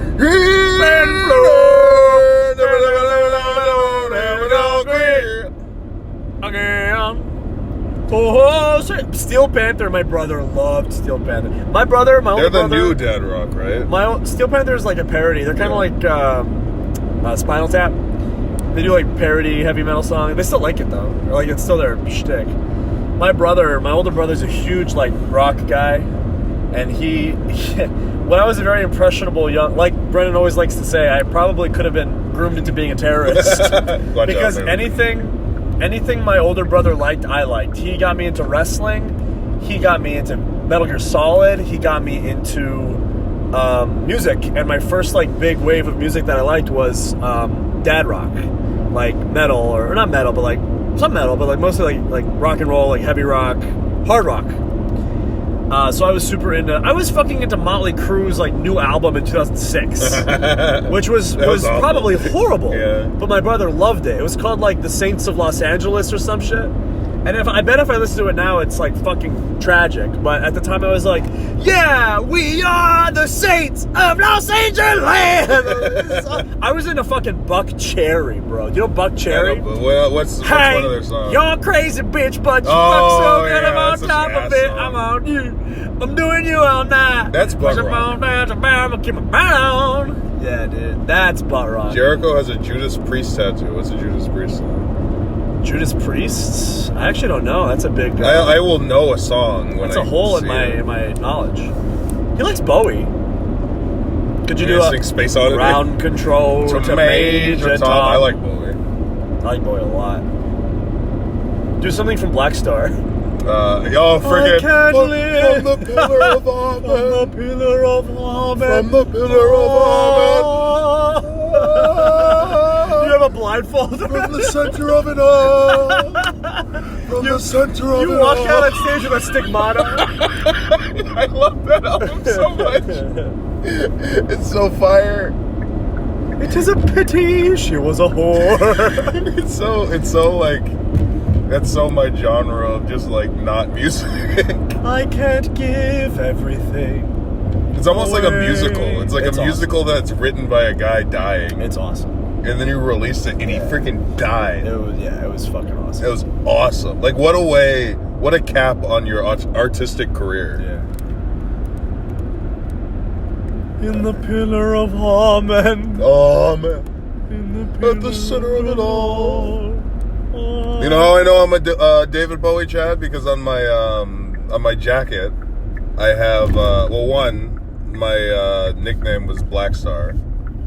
Dio Madden. And then, I'm a black star. And I'm a black star. on the back of my Cyberpunk jacket, I've got the Bowie stars across the back. I'm excited for your run as the Cyberpunk guy. As a singles. In like When in you like die? in like 3 years, right? What do you think? I'm not interested. You're not interested in what? I don't want to have. You don't want to work singles? No. You don't think about it sometimes? I don't know. Sometimes I fantasize. I did at one point. Sometimes I fantasize about you as my valet. Today, yeah. I mean, I might be. I told Swerve today. I was like, hey, might be the second coming of Nana. I honestly love the idea of you just being, like you said, the world's silliest heater. Never actually wrestle. Just Yeah, like you're a heater, but you're also not like, yeah, I'm a heater. I'm serious. You're like sillier than the guy you're managing. Like the guy you're managing. the guy I'm managing. Like I'm the like. I mean, angry... like Nana's silly, right? Yeah, but he's not a heater. He's not a heater. Like, though. Chad, is there anyone who's ever been? There's never. Has been there ever been a such thing. silly heater? Like a guy. Festus. Festus. Yeah, I guess Festus. But he's not a heater because they're. Or baby who was the guy in the Oddities? Was it? freaking. With the Cartman doll. What was his name in the I Oddities? don't know. Well, wasn't he Typhoon? I think it was Typhoon. Yeah. Which I found out later. Judas Priest says, "You've got another thing coming." Breaking the law, Yeah, I know all these songs. Is the car off? You don't need to shut the car off. Yes, you fucking do, dude. No, you don't. Yes, you That's Chat. at work. Chat. Don't fall for that. When you fill your car with gas, you turn off the car. Big right? Gas wants you to show off your car. Why would Big Gas? What? Why would Big Gas? Gas.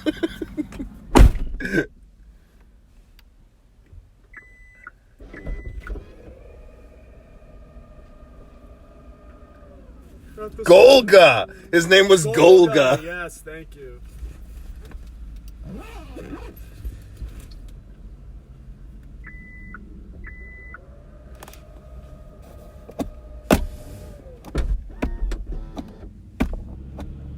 No, what I really want to sing is I don't need to, because I had my Japan karaoke experience in the Evangelion room, where I could sing my Japanese songs. The music I really care about. Zankoku na tenshi no teze Shonenu no shini o inare.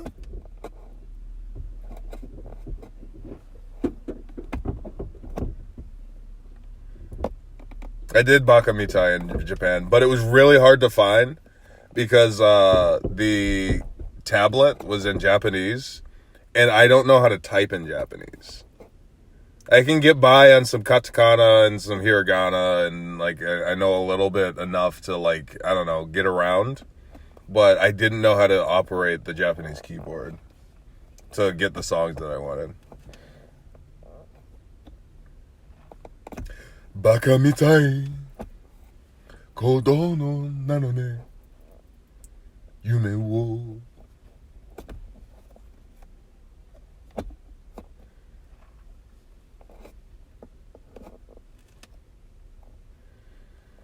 Google Translate on the keyboard, like, it doesn't work because... So what, when you're looking for songs, right? Like, the songs would be in kanji. they weren't necessarily in like a set to type, and I didn't know how to get the kanji for the songs on the playlist because they had a lot of songs. Any One Piece songs? I don't. One Piece songs didn't leave as much of an impression. Obviously, like, we are, right? But, like, One Piece songs didn't leave so much of an impression on me because the nature of how I watched One Piece, I'm a newer, I guess it's been a while now, but I'm a newer One Piece fan. I watched One Piece during the pandemic. And I was on such a mission to watch One Piece that I was a straight, because, you know, One Piece, you can skip the first 10 minutes of an episode and the last 5 minutes. So when you're in like a mode of full consumption, and I'm skipping all the I'm skipping the filler episodes and the filler arcs. So I was punching through it. So I would listen to new theme songs like once, and I'd be like, oh, that's cool. And then I'd move on. And I wouldn't listen to it again. Because the first 10 minutes of a One Piece episode is recap, theme song, and then you actually get to the episode.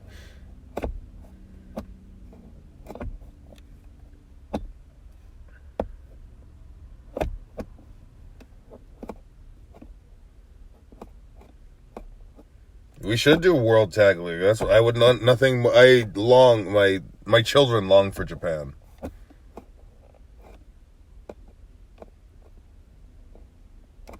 I wonder if Joe, like, obviously he's in the game, but like, I don't play the game I'm in. Joe likes games though. I would surely do it. But also, like, what a weird jumping in point for him. I don't know if Joe was a big Yakuza guy before he was in Yakuza. So, like, what is the first Yakuza game you played, the spin-off of Majima?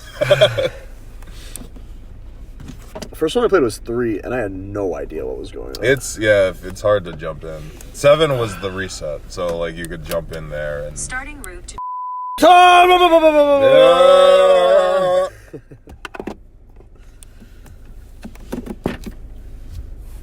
We're going to have try Joe on. We're trying to get English. We're going to try and have Joe on for Kings of the Colosseum. Yes. Did that ever get a U.S. release? I've never heard of it. Yeah, probably not. I'd heard of Wrestle Kingdom, but I'd never heard of Kings of the Colosseum.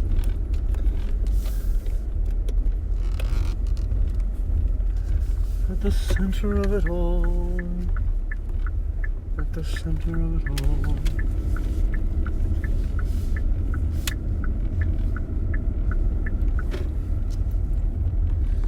From the pillar of Amen. You need a freaking codex and a tablet to decipher what the music is about. The music? Yeah. Oh, yeah. Even Ziggy Stardust. Ziggy played guitar. And the spiders from Mars. You know what song I like from his later career? Later? I'm Afraid of Americans. You ever hear that one? No? He did a song with Trent Reznor. Did he really? Called I'm Afraid of Americans. That sounds cool. Do you think Jericho would be impressed by Trent Reznor? Oh, that's actually... If he did 9 Inch Nails? What 9 Inch Nails songs would you sing? I hurt myself. Starfuckers Incorporated? Today. Let me look at their tops. You let me violate you. I wanna fuck you like an animal. I wanna feel you from the inside. That was on a 9 Inch I Nails wanna hug you. last year. I love 9 Inch Nails. I fucking love them. Even their new shit, which is mostly just instrumentals. Yeah. It's just like... you're gonna get the Tron album. Yeah, it's just soundtracks for like the girl with the dragon tattoo and shit. There's a song they did, you would do Closer? That's the number 1. You'd have to do it post-ironically.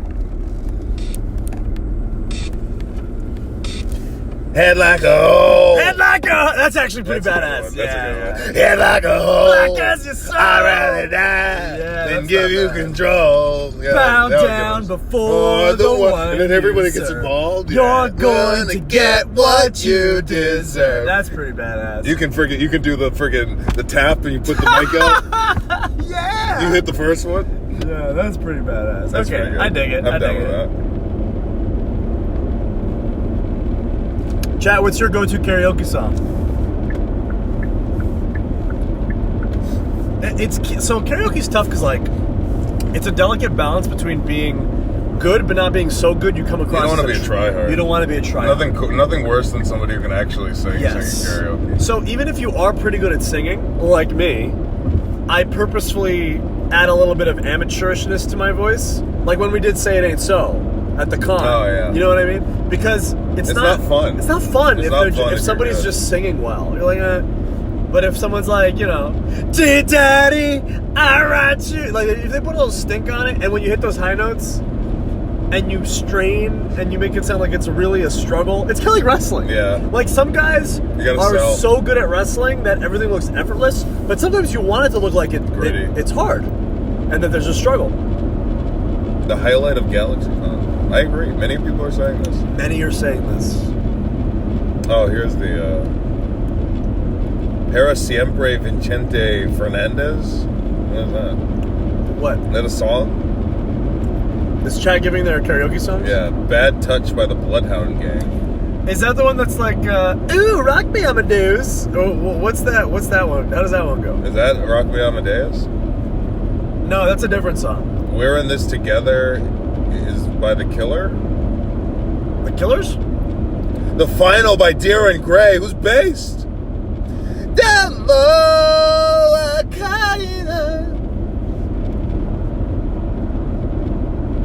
It's my favorite Darren Gray song.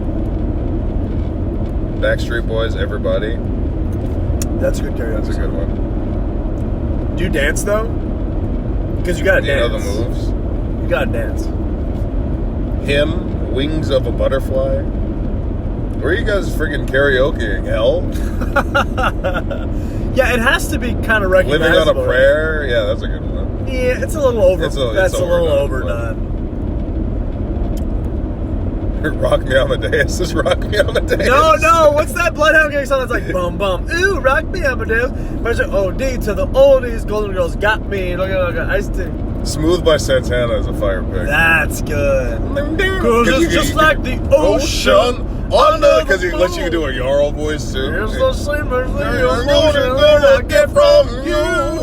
You got the kind of loving that'll make go smooth. Give me a heart, make it real. Don't just forget about it.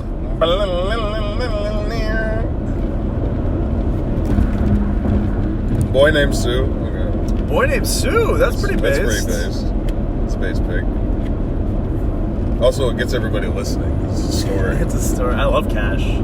I like when Western Wait, what the fuck? Country. I don't know why the fuck I said Western music. Western, like the cowboy, American yeah. music. I like when Southern music used to be about like spitting on cops and shit. Yeah, You know what I mean? no, there's definitely a difference. It was like co-opted. It's so lame now. It was so lame. There's still like the biggest country singer-songwriter in the world did a concert in a prison. Yeah, and that was so cool. It was very like it was. And now if somebody did that, like that base, that audience would hate that. I'd be interested to find out when it was co-opted and because it feels almost like a psyop. It honestly feels like the feds did it. It feels like a psyop. Yeah, the feds did it. Because it was so different. Do you want to know? Do you want to know my conspiracy theory? What? My conspiracy theory is the United States government realized that only one political wing in this country owned guns. Yeah. And they decided that they were going to psyop that movement and that political wing into loving cops at more than any other person. Which is like the opposite of. Which is the opposite of the whole fucking point. You have guns, and they love the government. I mean, and if you got played, then I guess that's on you. That's just crazy to me. But we don't get political here. We don't get political here. Although that Sami Zayn tweet today, that was pretty based. No, there's actually, I've been listening to like the cooler country songs are by like freaks that would not get airplay on like Orville Peck. Yeah, true. Orville Peck, I love. Friggin' Chabuzi, the black guy. You need he like looks like a rapper. Weird country, like you need to be an outside. It needs to be outsider country. It's got to be somebody who's legitimately like loves the for the love of the genre. The love of the genre, as opposed to like guys who just make pop music. Yeah. A little bit of chicken fried. Chicken fried. Cold beer on a Friday night. A pair of jeans that fit just right. What's that fuck? Oh god, the kind of shit you hear on those Now That's What I Call Music albums.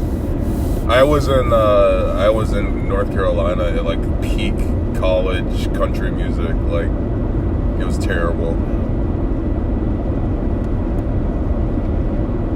Big high, big high. That would be if you sang that at karaoke on the Jericho cruise. That'd be.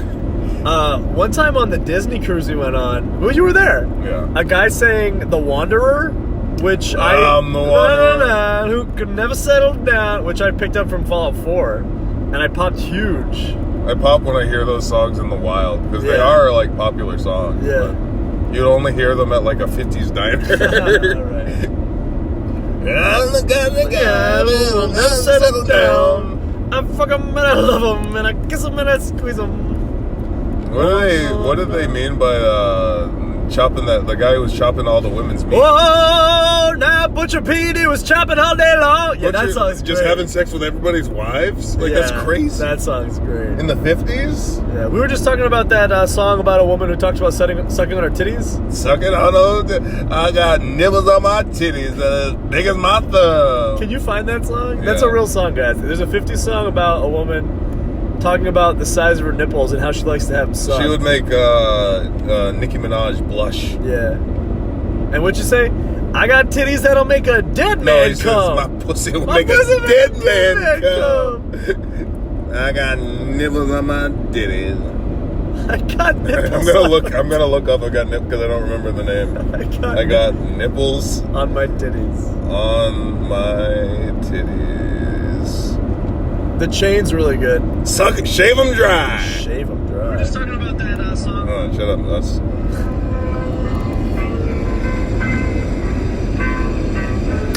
Imagine your great grandmammy. I got nipples on my titties, big as the end of my thumb. I got something between my legs that'll make a dead man come. Oh, baby, won't you shave them dry? What does it mean, shave them dry? No. Want you to grind me, baby. Grind me until I cry. Say I slept all night, all the night before, baby. And I feel just This should have like been on Fallout. You can mod it in. I had a modded radio station on Fallout. Yeah. It just added more music. What did she mean by I got nipples on my titties as big as the end of my thumb? Like the end Is of your that thumb? desirable? Do you want big nipples? Are they big? The end of your thumb isn't that big, in my opinion. Yeah, but it's got good surface area. It's not even like if she said I got nipples on my titties the size of my thumb. Like, okay. It's nipples on my titties the size of the end of my thumb. That's pretty big, I guess. Yeah, that's a good nip.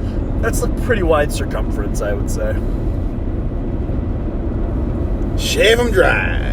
What does that mean, shave them dry? Yeah, does anybody from the 50s? No, that's like the 20s. She's so real. She's being realistic. Yeah, imagine, like, where are you in life to where you can put a song together like that in the 50s? You just don't give a fuck. You just do whatever the fuck you want.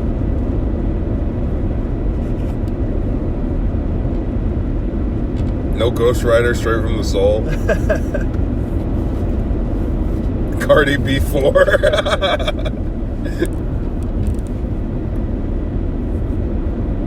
Yeah, it's a banger. You have to think about it. Like, we're all here because our great grandparents got nasty. Yeah. Right? Yeah. Innies or outies for nipples or belly button. What are you talking about? Whoa. What's an innie nipple? They said, do you have innies or outies? I've seen innie innie nipple, yeah. nipples. They're called ghost nips, right? Are they? Yeah, it's like a white person thing. I thought like, it was an innie. Some white people have I had innie nipples that like go in there. It's I had innie nipples when I was a teenager. What? It was like a puberty thing. Oh, okay. It's not uncommon.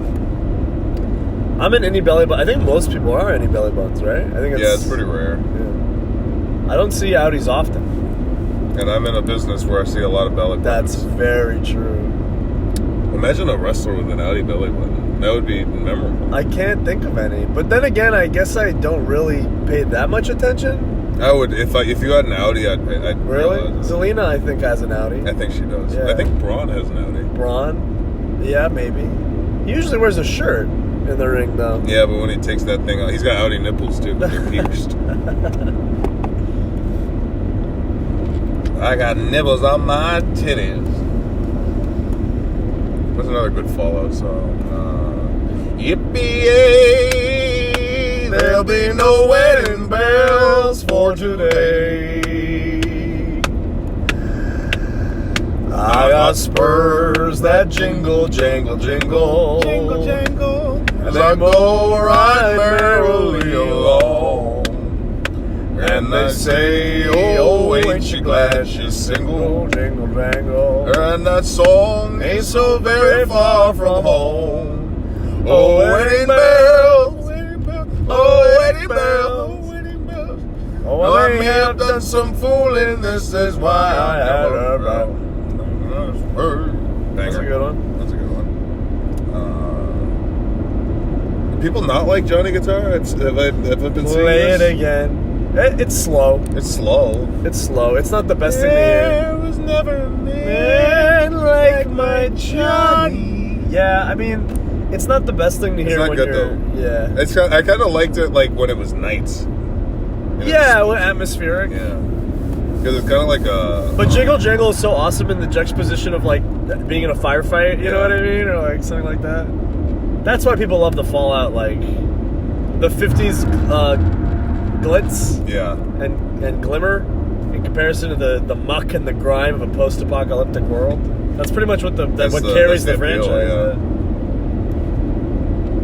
At least in a Bethesda. Oh, there's a glitch that makes Johnny Guitar play more often than anything else. So And that's why people don't like it. Okay. Wow. Classic New Vegas. Fucking glitches in the goddamn radio station. That's crazy. They couldn't even code a fucking shuffle. The best function. New Vegas DLC.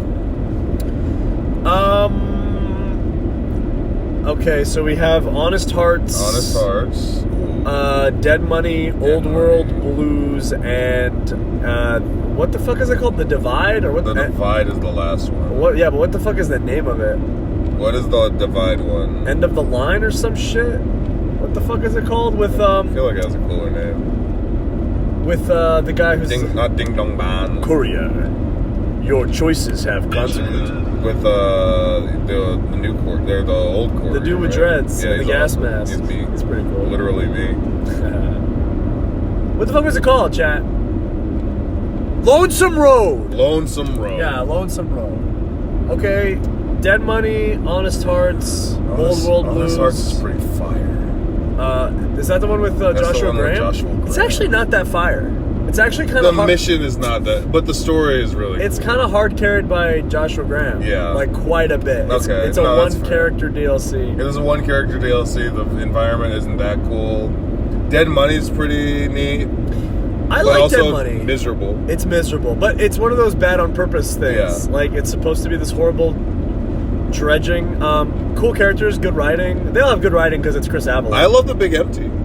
Yeah, I think Old World Blues. I'd is probably the say best Old World Blues. one. And I don't think that's I don't think that's a controversial take. I think it most might people- be odd. Really? I think people would say No. the Lonesome Road because of, I disagree. it's like the peak of Courier lore. No, because Lonesome Road is a combat hallway, bro. It It's not like a.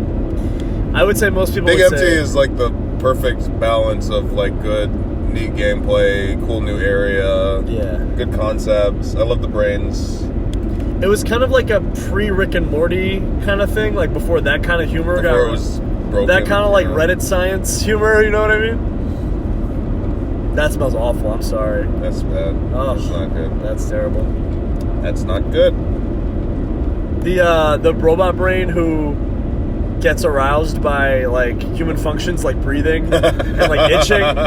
She's like, oh my god, the way your lungs expand and collapse. Was that a sneeze? Oh, that got me pretty good. The bear and the bull. The bear and the bear. It was very Chris Avalon. Like, he was like a Kreia type character. Yeah. Avalon has, I think, is probably one of his only flaws as a writer. Is he will make one character a info dump. Not even info dump. One character a what's the word? Philosophy dump? I was gonna say not an info dump, but like this is what I'm trying to convey. Yeah, these are the motifs and the like storytelling. I think a better writer can do that with multiple characters right. instead of just here's the one. He does that in Dead Money. Each character in Dead Money, from like Dog and God, and I think her name is Lucy, and the who's the ghoul that used to be a lounge singer. Yeah. They all elaborate on the theme of the DLC, letting go, right? Yeah. I mean, people always use the example of how, like, the gold at the end of the DLC, you're not supposed to be able to take all the gold, and the message of that is that you can't take everything with you. You have to be able to let things go. But people will still just like put all the gold bars in Elijah's carcass and then drag them. Like, they'll find ways to get it, which is funny. But it's that principle of communicating the themes of the game via handicapping your fun, right, you know, which is so interesting. It would be more fun to take the gold, but it's not the point. Yeah. But I love Kreia. Kreia is probably my favorite video game character ever. Her philosophy dumps make sense to me because her role is as your teacher. And you can you can explicitly reject her. Like, every time she like says, "Listen to my lesson. The dark side can be a path to power, but also corruption," and blah blah blah. Like, there's a moment in KOTOR 2 where a beggar comes to you and says, "Please spare a credit." If you give him credits, she goes, "Why would you do such a thing? Don't you know you put him at risk and danger? You gave him money, and then he goes off, and now he's mugged. He gets his ass kicked by other hobos because he saw that you gave him money." So her argument is that you put him in danger and you robbed him of his own experience in grinding for like his own achievement. You fed the man. And then the other option is tell the beggar to fuck off. And she says, "Why would you do such a thing? Such small cruelties will lead to larger ones." So that beggar goes off and beats up another beggar because you shit on him in the cycle of abuse. So what is the philosophy? What is that philosophy? Her philosophy is literally just whatever you do it for a reason and do it with purpose. The reason why she says, "Why would you do such a thing?" is because if you simply tell her, "I did it because I enjoy like dominating other people," or something, she just means that she's cool with it. Her whole meta-contextual point in the game is that she doesn't want you to choose things because you think it's the light side option or because you think it's the dark side option. She wants you to choose because you want to do. That's what you think is the best thing to do. Yeah. And which is so awesome. But you do have the option to tell her, "Fuck off, old woman." And it's so great because she lectures you on how all your allies are disposable and they should all be used as a means to an end. And you can pick a dialogue option, and this is what made me fall in love with the game and her character. You can pick a dialogue option that says, "Then I'll just get rid of you as soon as you're of no use to me." And she goes, "Ah, now you are learning." And you legit, it says, "Influence gained, Kreia." Yeah. Like, she likes that you said that. Thing, yeah. It's so fucking cool. And it's a meme in the game for the community who likes that game, because you'll finish a conversation with Kreia and you'll get a bunch of pop-ups saying "Influence gained, Kreia," "Influence lost, Kreia," "Dark side points gained," "Light side points gained." Because like she's so fucking topsy-turvy in her philosophy. It's so cool. It's cool in the context of Star Wars where it is so like black and white. Yes. Yeah. Exploring that is because Lucas is very explicit. Lucas believes this is a story about good versus evil, which is fine. Like that, there's nothing wrong with that. But decontextualizing it in a way more interesting than I feel The Last Jedi did was super cool.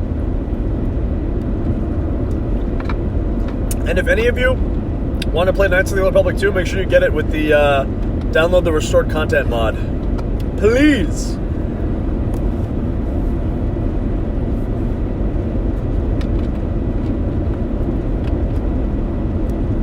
I got nibbles on my titties.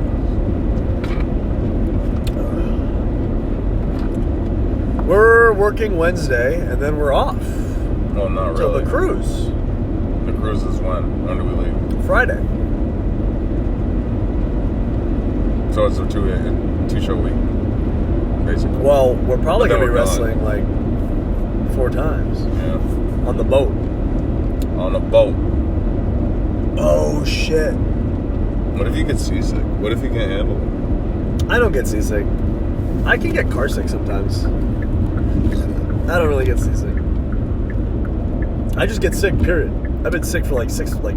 Yeah, you got COVID like 5 times. Yeah, I've been fucked up. Breathing in all that air with that big ass nose. My baby's getting fucking sick all the time. She's a super spreader. Yeah. He doesn't wear a mask. Big pop at the end of the Fallout TV series. They kind of start dropping like bombs, no pun intended. Just kind of like lore bombs, and they do a flashback of the original companies that were responsible for ending the world, which they actually kind of reveal that America just dropped the bomb on itself. I don't think it's ever been explicitly said in any of the games. And it goes through all the companies, and they do a little flash, and it's literally Robert House, and then it says like the guys' names in the company they work for, and one of them, who's the main guy in Big Mountain? Really?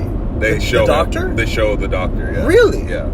Wow. Okay, that's cool. It's cool. That is really cool. I saw that House was there, but I didn't know that the Big Empty. Yeah, it says Big Empty. That's so awesome. So why the fuck did they do that? What? Why did they blow up America? How the fuck did that make them more money? And what would they even spend that money on? I think it was... I'd have to re-see it.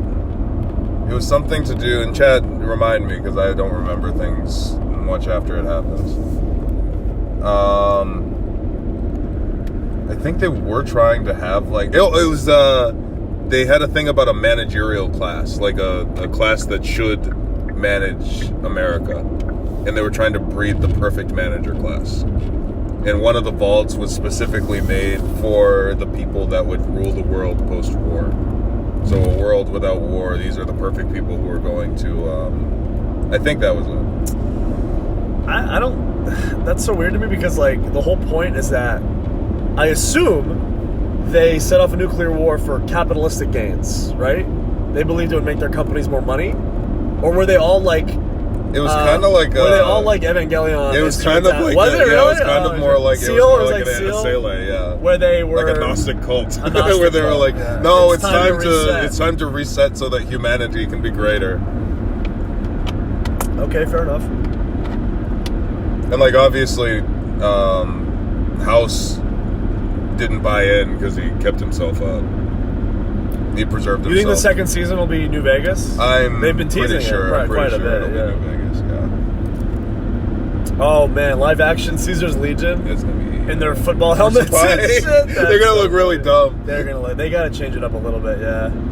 Everything else translated really well in the show. Like Sure. the power armor looks good. The ghouls look good. The main ghoul looks great. Uncle Baby Billy. Yeah.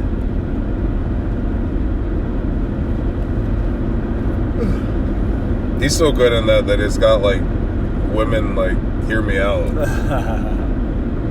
That's Walter Scroggins or whatever the fuck his name is. Goggins. Yeah. I remember him in Hateful Eight. Hi fellas, it's Cherry. I had the Travis touchdown sign. Yo! Hope you guys are staying warm on the way back. We you. gave you a shout out at the beginning of the stream because that meant so much to us, Cherry. It really did. Yeah, it was awesome. We said it looks like it belongs on him. I literally broke kayfabe. Like I was like, I was just like being whatever, trying to get heat, and then I saw that Travis touchdown sign, and I was like, yo! Kaisar's Legion, please. I'll wait. True to Kaisar. That'll be cool. The Liquor and letting us. This is Mr. New Vegas. You think they'll do the house bots on the one wheel rolling around? I don't know. That feels kind of. I think they could do Yes Man? Yes Man's a good Yes character. I Man's think good. Yes Man. It doesn't really follow the games, but it follows like the environment, Right. like the world. Yeah, Yeah. because the way I kind of interpreted it was each of the there's 3 main characters, and they all kind of represent like a different game of themselves. So the girl is 3. The girl is definitely 3 because her dad is the overseer. She's leaving the vault for the first time. The Brotherhood of Steel guy is 4. Yeah, and then the other guy is New Vegas. New Vegas. Interesting. Because it's just a cowboy. I thought it was supposed to be more of like a mirror of like the good, the bad, and the ugly. It is, but I also think the games kind of play out that way Sure, too. yeah.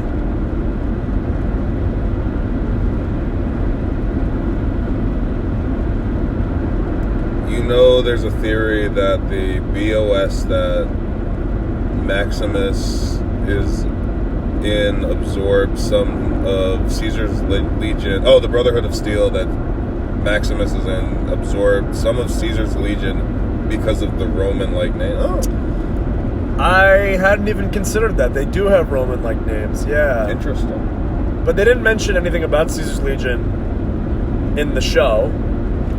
But Caesar's Legion didn't start in California. It started east of Nevada. It started... God, where did it start? Utah? Was it... I believe it was Utah. Because Graham's from Utah, Yeah, right? I believe it was Utah. I think so. Yeah, because Caesar was a missionary. I love the Kings. I wish I could have made the Kings win. Kings! Honestly, They can't put that in live action. It's so ridiculous. I would have. A bunch of Elvis impersonators is like being taken seriously. There's no chance. It's funny, but it's like... The show's not all serious. I but know, but like... It's a little bit jarring. Oh yeah, the gang that runs this town are a bunch of Elvis impersonators because they found this place and thought he was like a god that people tried to perfect him, like imitating. I don't know, it's a little goofy. I didn't mind it in the game, but it was, some things don't translate all that well. You put Benny in the game? Oh yeah, I would put Benny in the movie, Or in the show. movie or Yeah, show. yeah, I'd put Benny in the show. What in the goddamn? Oh, and they have to go to the White Mask. The casino, cannibals? The cannibals. Yeah, true. That's New a great Vegas. New mission. Vegas would be great for a TV show. There's so much. So much. Going to the different it's the sub clans. Because God, 3's story sucks. Yeah. It's so bad. Like adapting that would just be it would make it even look worse. Because if you take a bad video game story and totally adapt it to TV, like The Last of Us was better as a TV show. Yeah, because it's one of those games that is a TV Yeah, show. legit. I guess the twist on that, if the girl is the 3 representative, is her dad is the overseer, but he's actually from the vault where the manager class was being bred. And so it's kind of like he is a bad guy in a way, or he's not an honest guy. Kyle MacLachlan. That's my homie. Oh yeah, from Twin Peaks. I want to watch it. Twin Peaks? Yeah. You'd love it. Yeah. You really would. You honestly would be obsessed with it. I think I will. You would be obsessed with it. My only complaint is because I went to, as soon as David Lynch died, I went to download it for Planes, and I can't download it. But on Netflix? It's not on Netflix. It's not on Netflix? No, it was on Showtime or some shit? No, it was on Peacock. Really? Yeah. Huh. Which we used to get for free. I have Peacock, but it's like Shitty? they were being weird. No, they were being weird about like you have an account, but it's not. You're not on the computer that you have the account, so you can't download. Oh yeah, that bullshit. You'd love it because it's kind of a little bit like an anime in that there's constant arguments about who is best girl. So there's a And lot they of all have different like personality archetypes that you've seen in anime. a lot of things that I like take a lot of inspiration from it. So I'm kind of interested. Like Persona is a Twin Peaks reference. Like it's the Velvet Room is from Twin Peaks, and fuck, I never even thought of that. That's crazy. Yeah, so I mean, it's one of those things where like that's how I felt watching Dune, because it's like, oh, all these things that I like are based on Dune. One of the games that was influenced by Twin Peaks that you never would have like thought was Link's Awakening. If you ever played that. Really? Yeah. So they actually, like Nintendo, had a phone call, like the directors of the game. They talked to Mark Frost, who was the co-creator of Twin Peaks. Twin Peaks is really big in Japan. It was huge in Japan. That's right.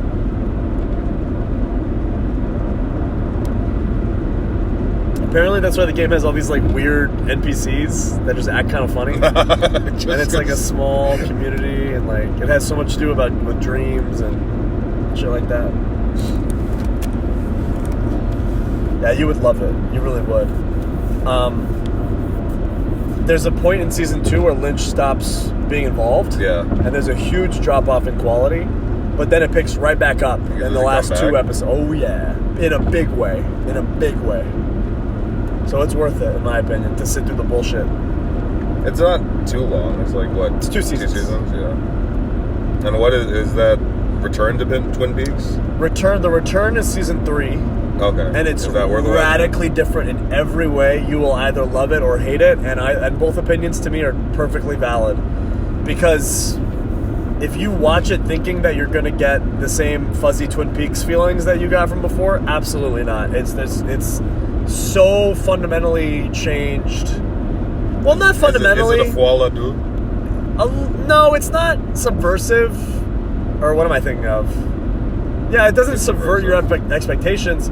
It's just like, I shouldn't say it fundamentally changed, because it's still fundamentally about hope and love, which is what Twin Peaks is about. But it's so, especially it's the change from film to digital. Everything is just it doesn't have colder. But that's kind of the point, is that you've been waiting 20 years for this. It was never going to be the thing you wanted. So in a way, it is a little bit like subverting your expectations. Does that make sense? Yeah. But in a really cool way. It's really cool. It's not... It's the thing where, rather than being a sequel to something that was, 10 years? 20. 20? No, longer. Way longer than 20. It was like mid-90s when this show came out. They do that all the time, where they'll bring something back after 20-something years.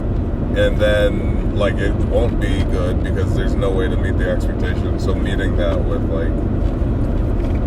Yeah, totally. M. Salty says Season 3 was genius. Yeah, I agree with you.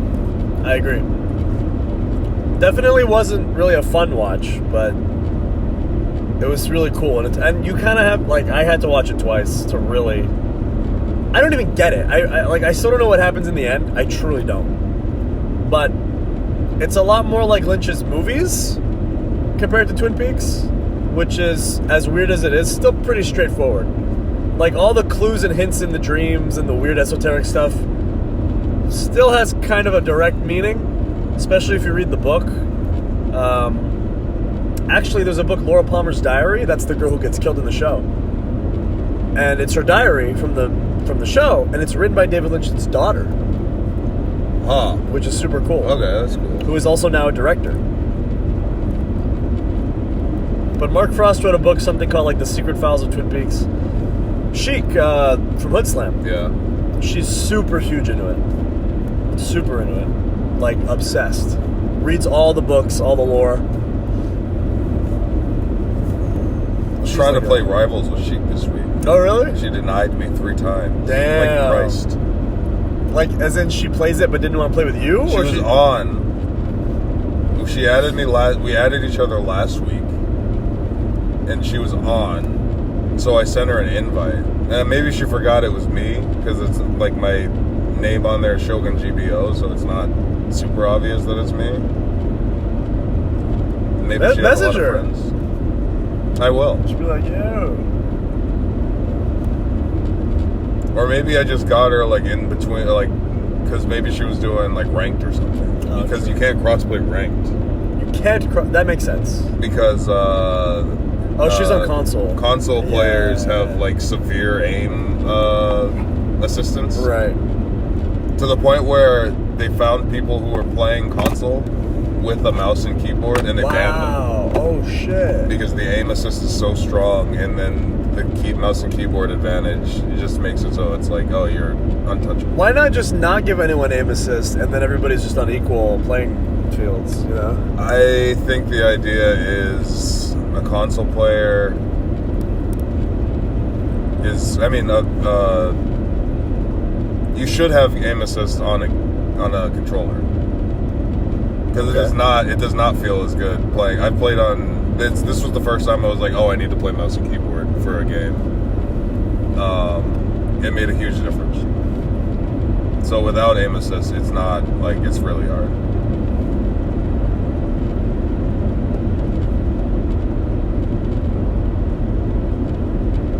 It's been like the great, I've been playing with all kinds of people in that game. Because it's free. Everybody plays it. I played with Shaheen. You played with Shaheen? Yeah. What the fuck? That's crazy. He's kind of ass. He's ass. He's really good at wrestling. Shaheen! Maybe he got better. It was early in the game cycle. He said you were ass, bro. But he was throwing for us. As Iron Who Man. does he play? Iron Man. He says you're an ass Iron Man. He was not getting kills. That's DPS? Yeah. Yeah, you kind of need Shaheen. I get mad because I'm like, if you're not getting kills, then I'm getting dove on. And of course you get mad. That's the kind of fucking game. That's why I don't play those games. It's a lot of fun when you have a team. I have like a pretty consistent team that got me to gold. Because like I needed to get to gold to get a skin for my character. And Sue Storm? Yeah, Sue has if you get to gold in this season, they give you a special skin for her, and it's gonna. You need help, bro. That's free. You need help. It's a free skin. You need help, bro. You play assist. You play a girl assist character. That's not abnormal. You played Mercy in Overwatch? No, it's Symmetra. Symmetra? Yeah, she wasn't even good. I just liked setting up turrets. I like putting up shields. Who'd you main in TF2? You didn't have a girl. Pyro. The most questionable. The only one that might have been a woman. Yeah, that's good. I remember the theories that Pyro was a girl. I remember that because of the person in their locker room. Yes. So they're either a girl or gay. Or they just like a handbag. Iron Man kind of ass in the current meta without Hulk to team. What is the Hulk Iron Man team up bonus? I'm learning about, because there's a million characters, so I don't know what everybody does. Iron Man is a problem, at least in my rank, because he's up. And everybody's always focusing on here. But they made Storm better in this season, so Storm is better than Iron Man. But Iron Man's ult, he's got like it's called the maximum pulse. He shoots like a big beam and it basically blows up a AoE. And there's all these awesome videos because he says maximum pulse, so you know it's coming, and then everybody scrambles. But it gives you like certain characters are fast enough where there's these awesome edits of like a Spider-Man who will web onto Iron Man and pull himself up and take the maximum pulse above the sky so that none of the teammates get blown up. Wow. That's cool. I love when people make cinematic edits. It's really good. Like I watched Elden Ring cinematic edit of a fight with Rolana. And I was like, wow, this almost makes me think that this is a good boss fight.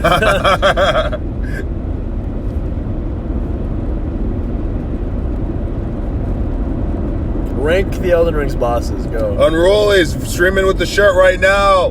We just gave you a shout. Everybody we've given a shout out to in this stream is coming to us. Thank you for wearing it. Thank you so much. We hope it gets you many compliments. You're giving very Eddie Gordo, which I'm sure makes you happy.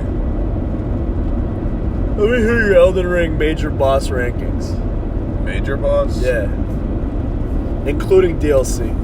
Who's goated? Who's trash? I need a list. Alright. Elden Ring boss tier list.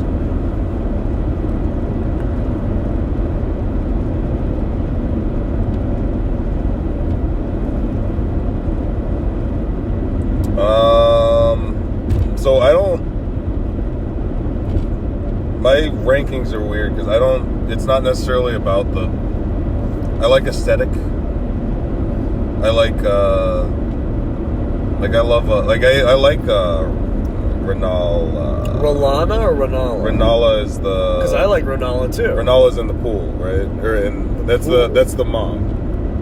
Yeah, the wizard. The wizard, yes. I like her. Yeah, me too. But that's not like a hard fight or like an interesting fight. I'm totally with you. I don't really give a fuck how hard a boss is. Yeah, I don't care how hard or how like easy either.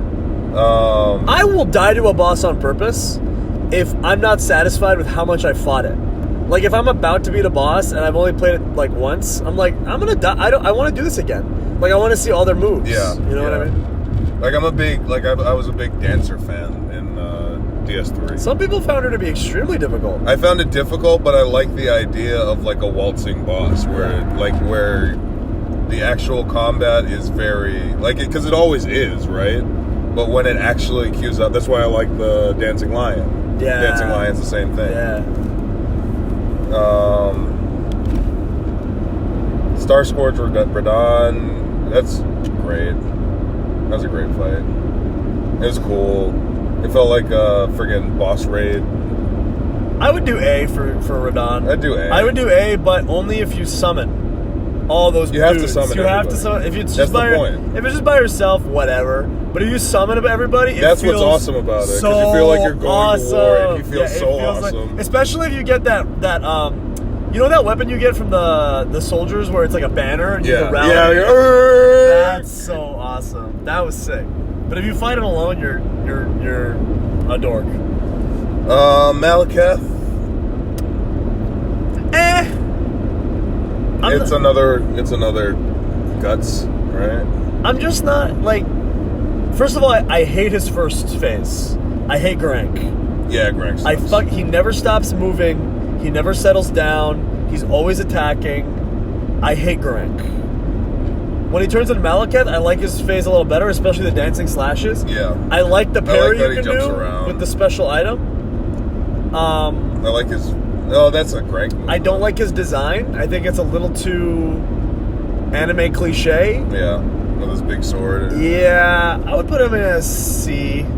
He's not horrible. He's not offensive to me because I didn't have that much trouble with him, so it's not like I had to deal with him too much. I did. But I'd put him in C. He's fine. I like his second phase enough to put him up, even though I hate his first phase. Yeah. Godfrey, I like a lot. First and second phase? Especially the second phase. Yeah. I assume. So I like his first phase a lot. I like having to jump every time he tries to do the stomp. Yeah, the stomp's cool. It's pretty cool, and his moveset isn't that bad. Plus, you get to learn his moveset from the spirit boss. Yes. Remember the golden projection? Yes. So that's cool. You get a little preview. You fight him earlier.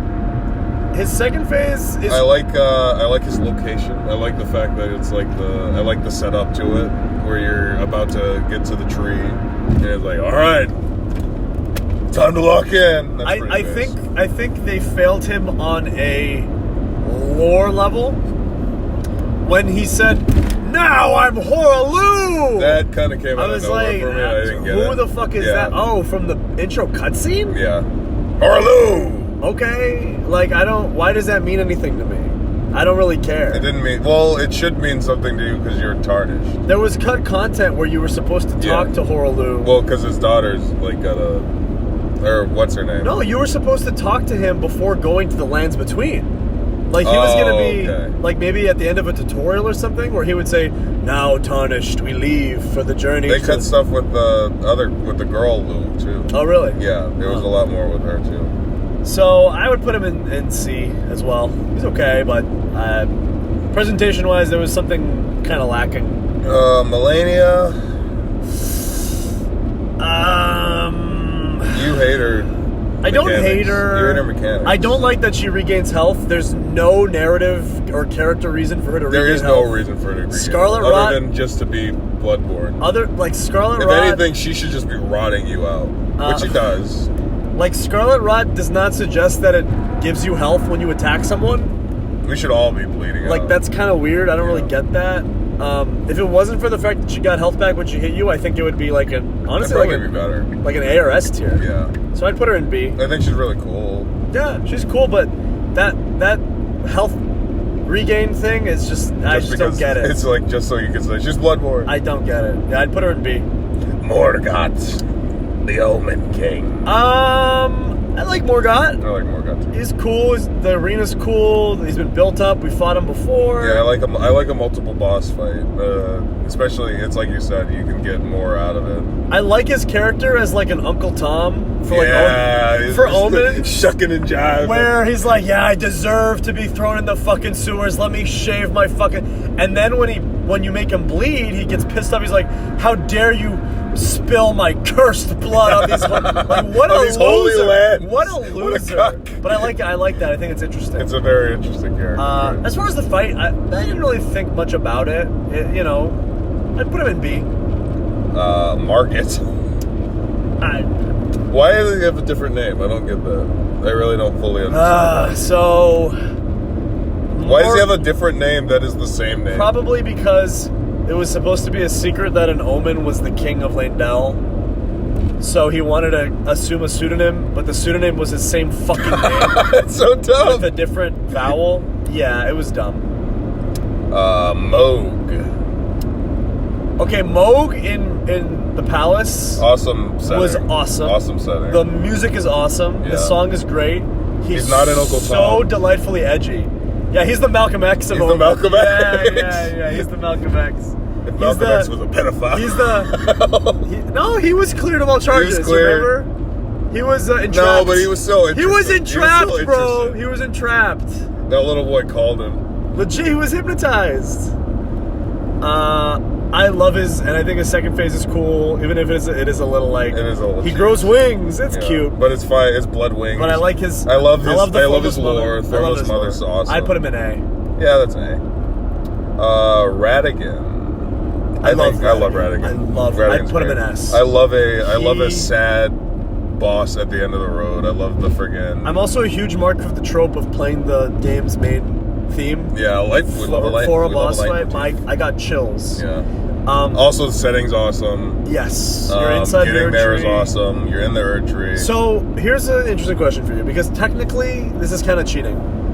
Radigan and the Elden Beast are technically the same boss fight. Technically. But I wouldn't put Elden Beast anywhere near Radigan. I don't like Elden Beast at all. And if you put them together, that would significantly lower Radigan's rank. It would But make them a C because I put Elden Beast at the bottom and Radigan at the top. I think Radigan is he's the, if not one of the best boss fights in the game from a pure...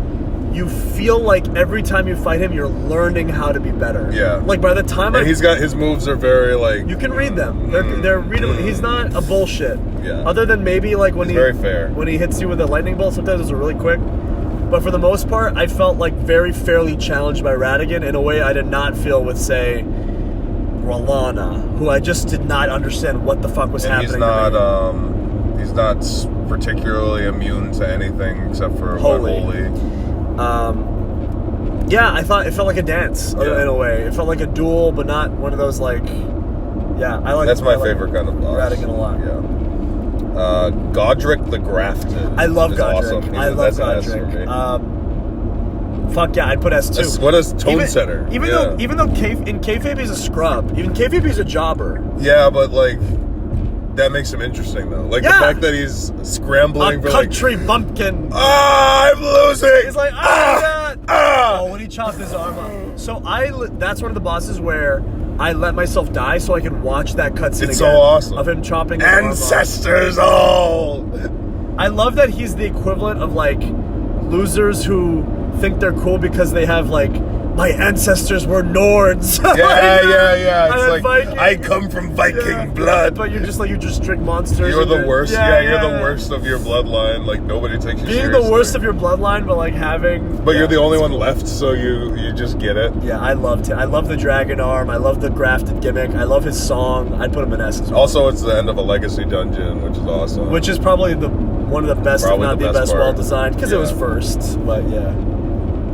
Dragon Lord plus Pseudosax. Pretty cool. That's neat. It's a nice thing to stumble upon. Pretty cool. And the opening visual of him in the air as an egg, like wrapped up. He's made a lot cooler by Bale? Yeah. Because afterwards you go back, because after I did the DLC, I went back and fought him, and I'm like, oh yeah, there's the, well, because Bale's got a head on him, one of Placidus X's heads. Somebody says Mesmer top tier. I think Mesmer's really cool, like, I'd put from him a in, character. I'd put him in A. Yeah. I don't think he's top. I didn't enjoy his fights.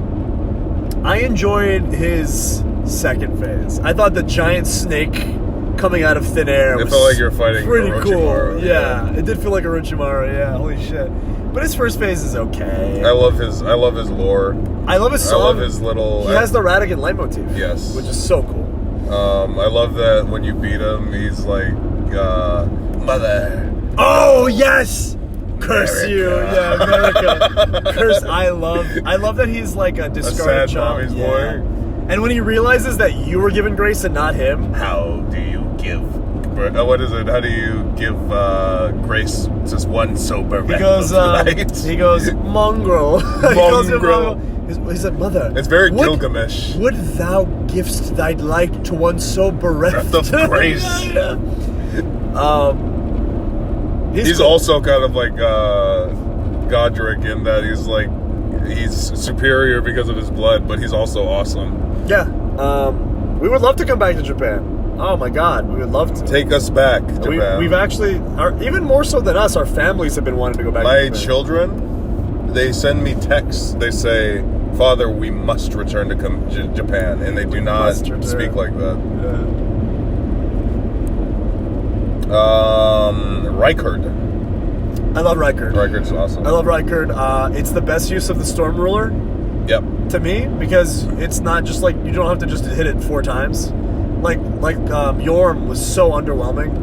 Yorm is nothing because you're just in that empty hall and you hit him like 4 times and he dies. It's awful. At least the Storm Ruler in Demon Souls is kind of cool. Yeah. Because it's like you're fighting a giant stingray, which is sweet. But yeah, I thought Rykard was awesome.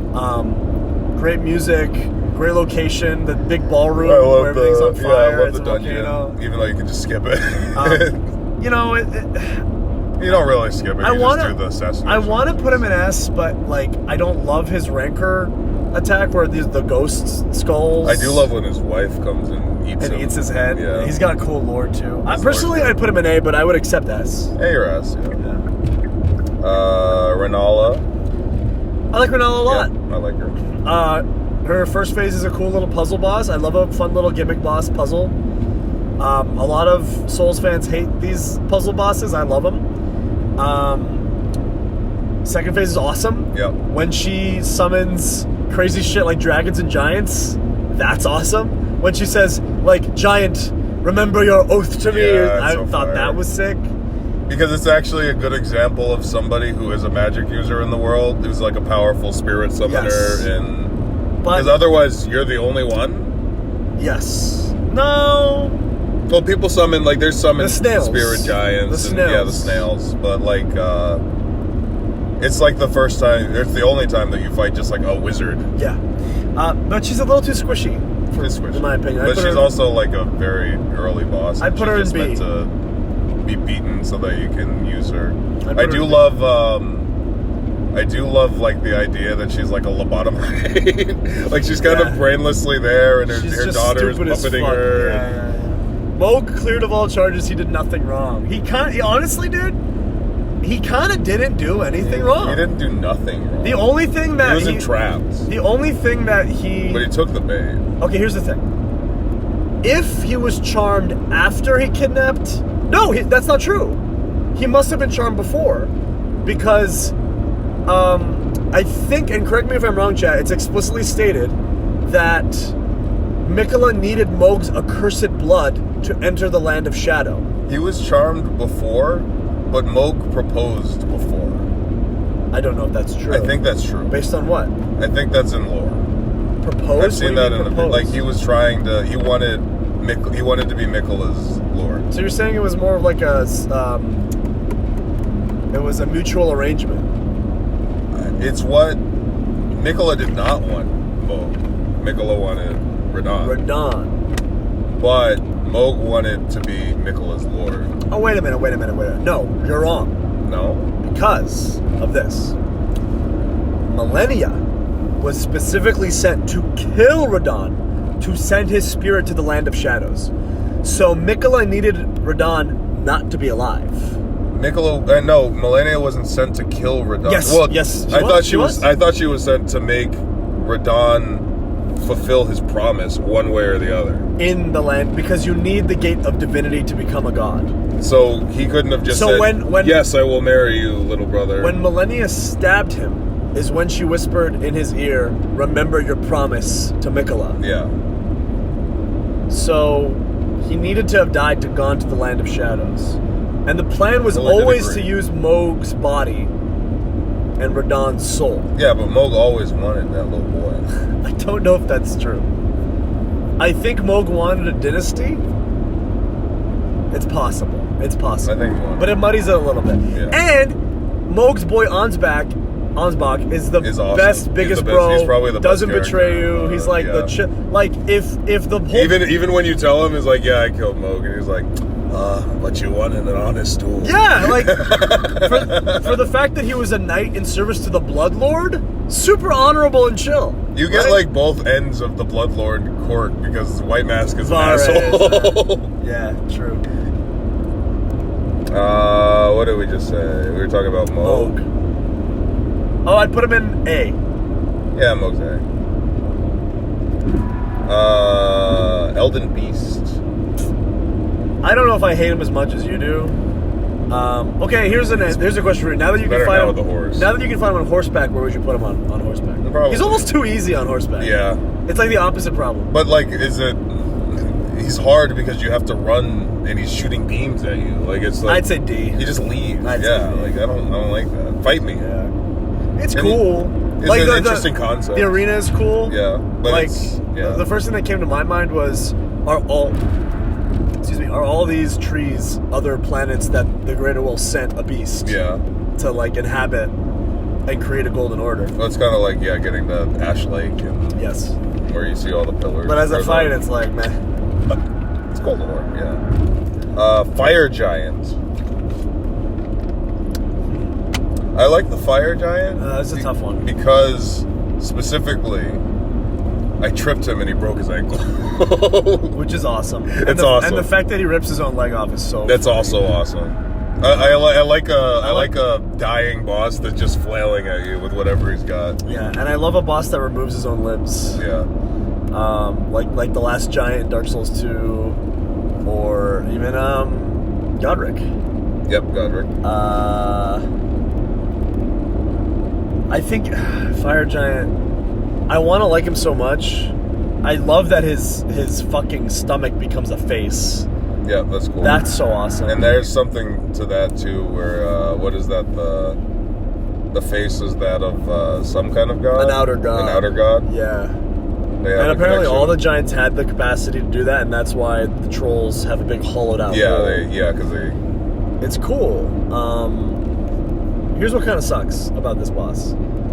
If you can fight it on horseback, Yeah. except for if you summon Iron Fist Alexander, Correct. then you can't Which summon is your horse. the superior way to do it. Which is like, why? Why can't I summon a horse if I've summoned? Well, you can't summon a horse when you summon that. I know, but like, why?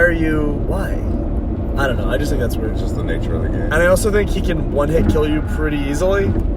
And I don't Yeah. like being one-hit kill in any scenario. I always had a lot of health. He's cool. I put him in B. I put him in B. Commander Neil. Oh, That's the- is he the guy in the Lake of that's the Ra? guy- Or is he the guy in with the peg leg? He's the peg leg, I believe. That's okay. I mean, I don't really like. I don't think he's not a major boss. I don't love is he? ads in a fight. You know, I don't like having to fight little minions. His cool little electric peg leg is sick, but I put him in C. He's okay. He's you have to run through his entire little mini dungeon to get to him. There's no Castle Soul? Yeah, there's Yeah. no. You can get his peg leg, which rules. You can, yeah. Yeah, C's a fine place for He's him. fine. Tree Sentinel. Tree Sentinel. That's the big asylum demon. No, Tree Sentinel. Oh yeah, Oh, that's he's true. the That's one Archer that Avatar. he's the one that's walking around outside of the. The horseback yeah, guy. horseback guy. Fine. You know. That's cool. I don't love the horseback fights. They're good.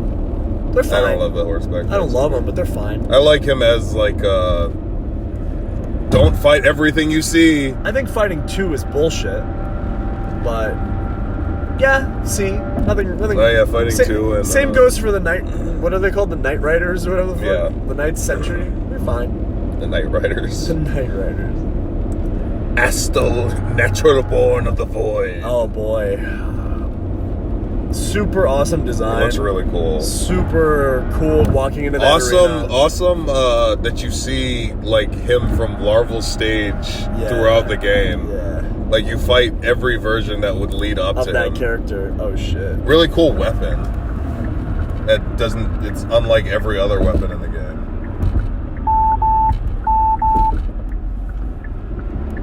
We're good. We made it. The old Thunderdome. We went from Thunderdome. AEW's Thunderdome to WWE's Thunderdome. I I just really don't like that he has a one-hit kill attack where he disappears. That's not great. And then grabs you. Cool environment, but it's also I just like reflective legs. I guess He's cool. I like the attack where he swipes and then the galaxy appears and it goes. Yeah, and it blows up. I put him in B. Yeah, that's fine. Loretta, Knight of the Haligtree. I think so little of her because she's kind of just in the way at that point. And you fight her twice. Yeah. You fight her in the before Ronnie, right? Yeah.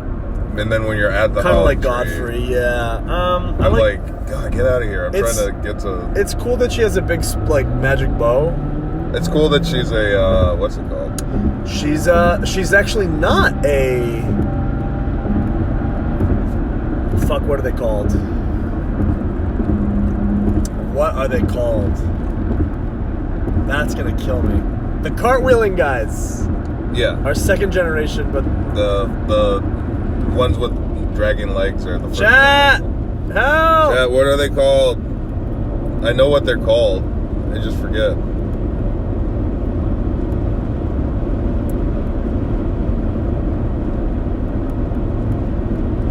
What are they called? What are the little bug-eyed creatures? When I would farm them, Blakely just called them frogs. Yeah. Albinaurix. Albinaurix, yeah. She's not an Albinauric. She's not? just a massive ally. Oh. She protects Albinaurix. How do you know that she's not an Albinauric? I think it's in one of her item descriptions. She says she was just really passionate about defending Albinaurix. Well, we've never seen her not on a horse. Can she prove that she can walk? You got me there. Godskin Apostle. I actually love the skinny one. You fight the skinny one. The skinny one by himself. There's a skinny one by himself in the Windmill Village. Yeah. And a more... Which I also love the Windmill Village is awesome. I love that. Yes. And there's one in the Divine Tower of Caelid that if you go in under-leveled is super challenging. Yeah. And I love fighting them under-leveled. I hate fighting both of them. Yeah, both of them is trash. They're cool conceptually. I'd put the skinny noble in...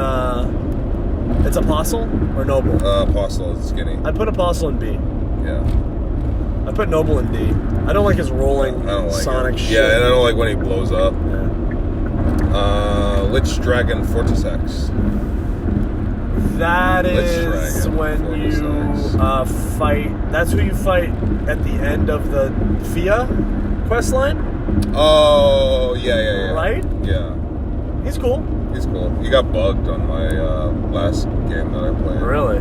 He just he didn't show up. Kind of a typical dragon fight with a couple extra attacks. I think I put The him dragon fights are fun, but they're all the same. I put him in B. Red Wolf of Radigan. Oh, I don't give a fuck about this fight, I don't bro. like him. I don't like him. I don't know why I struggled with him. He runs around too much. Yeah. I don't know.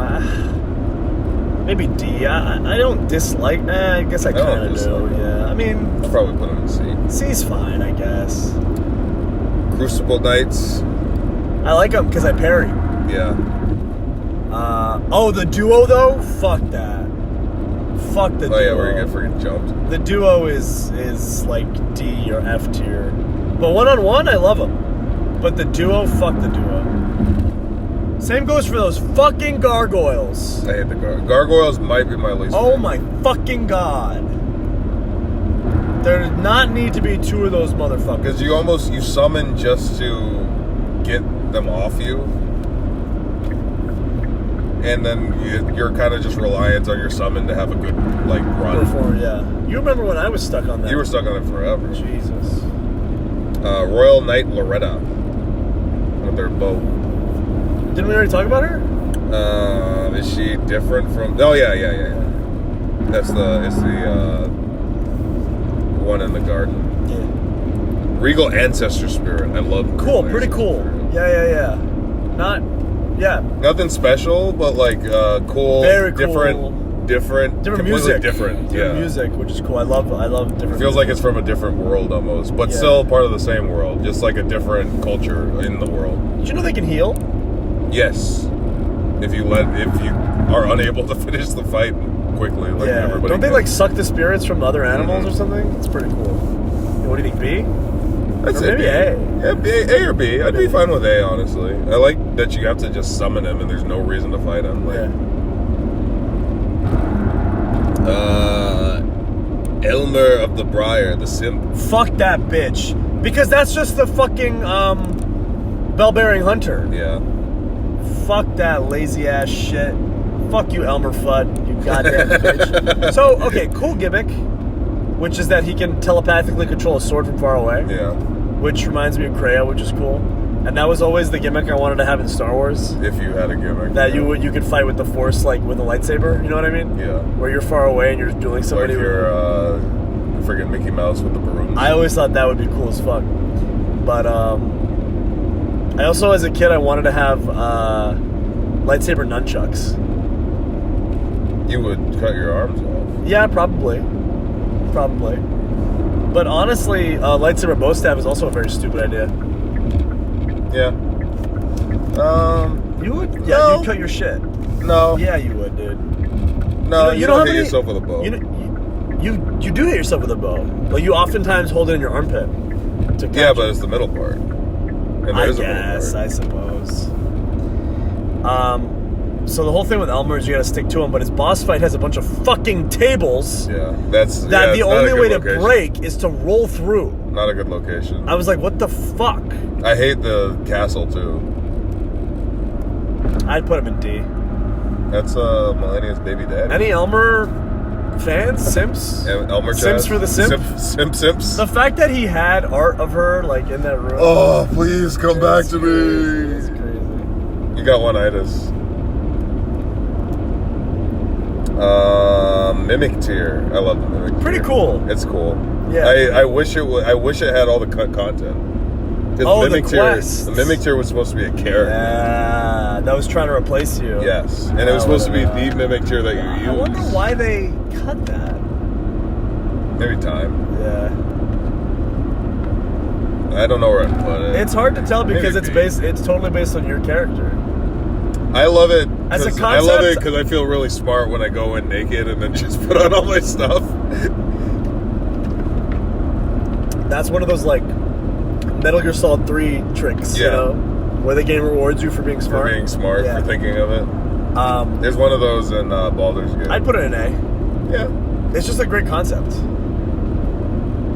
I wish we got the full concept. It's a great idea. And I'm shocked it's never been done in Souls. The Bloodhound Knight Darrowell. Okay, yeah. I don't remember him. Whatever. C. I mean, he's a jail. He's a ever jail A Gale. boss. Yeah. A it's Gale. okay. Sir Gideon Ofnir. Wow, this one's tough because, like, he's an NPC boss, so he's really He's squishy. really easy, yeah. But also, if you let him get The some build attack, too is really cool. And if you let him talk, what's with the pose? it's very Christ-like. Why is he doing that? I don't know. I also don't get his, He's doing the pose in this picture. I have a huge problem with his dialogue. You don't like what he has to say. I don't understand what the. Because it's confusing. I don't. You don't like. I've yeah. complained about this before. Yeah, you have. He says None of us can be. the queen has. She says, like, the queen wants us to struggle into perpetuity or something. Yeah. I'm like, why? What do you mean? I'm on my way. I'm almost there. How would you know? Like, doesn't the Queen want Maybe us? he's just wrong. Maybe he's just. I guess, but I don't know why he thought that. Maybe he thought he was all knowing. Whatever. He's like a.